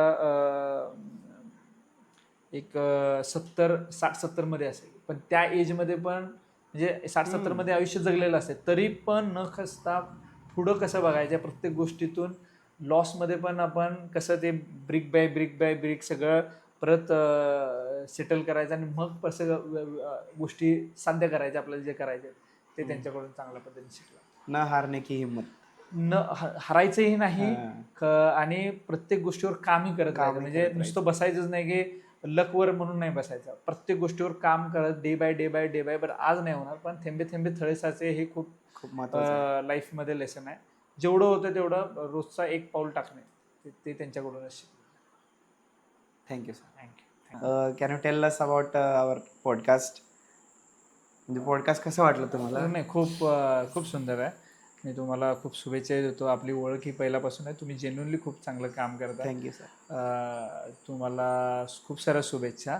तुम्ही कमी कालावधीमध्ये चांगल्या पद्धतीने म्हणजे एक तुमचे म्हणजे ओव्हरऑल सिस्टीम तुम्ही जी काही डेव्हलप केली खूप सुंदर आहे आणि भविष्यामध्ये अशी चांगली मुलाखती तुमच्याकडून किंवा ब्रॉडकास्ट म्हणा चांगलं भविष्यामध्ये तुमचं परत एकदा घेऊ. नाही, नक्की मला आवडेल तुमचा भाग व्हायला. आणि जे कोणी ऐकते ते मी त्यांनाही सगळ्यांना आवाहन करेन की तुम्हाला म्हणजे तुमच्यावर प्रेम करत राहावं, ज्याच्याने, कारण का तेच खूप प्रेरणा देतं.